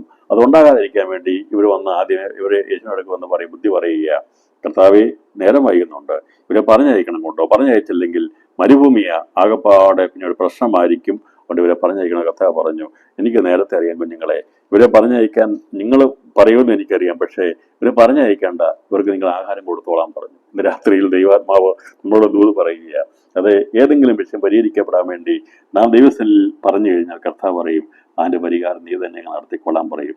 രാത്രി ദൈവാത്മാവ് ചില പരിഹാരത്തിന്റെ ക്രിയകളെ നൽകുവാൻ ദൈവാത്മാവ് ആഗ്രഹിക്കുക. നമ്മളെ കൊണ്ട് ചെയ്യാൻ കഴിയുന്നത് നമ്മളെ കൊണ്ട് ദൈവം ചെയ്യിപ്പിക്കും.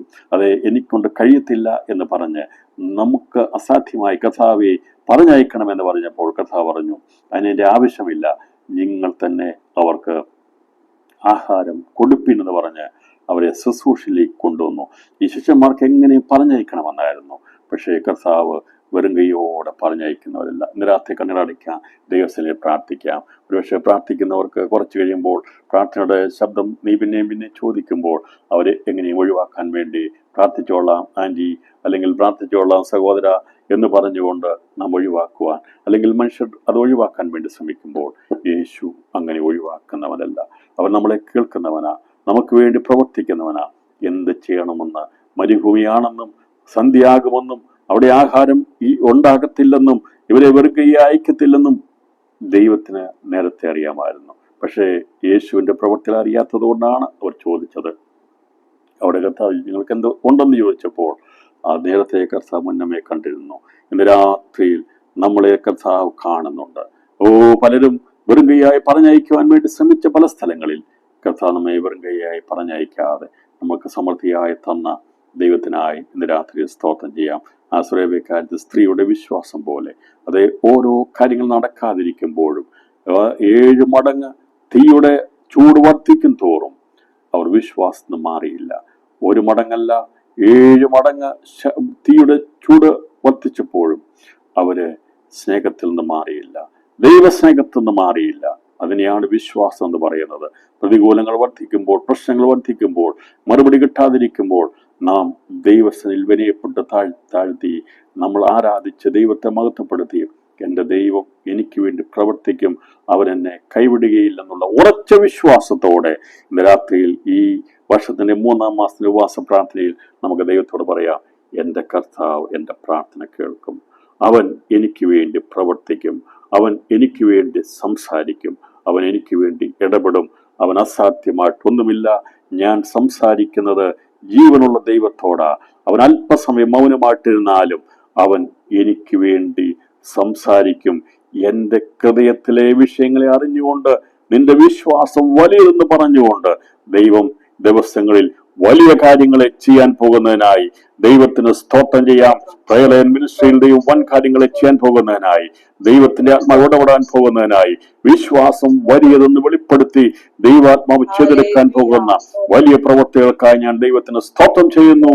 ഇന്ന് രാത്രി ദൈവമായ കർത്താവ് നമ്മെ ഏവരെയും ധാരാളമായി അനുഗ്രഹിക്കുമാറാകട്ടെ. Thank you.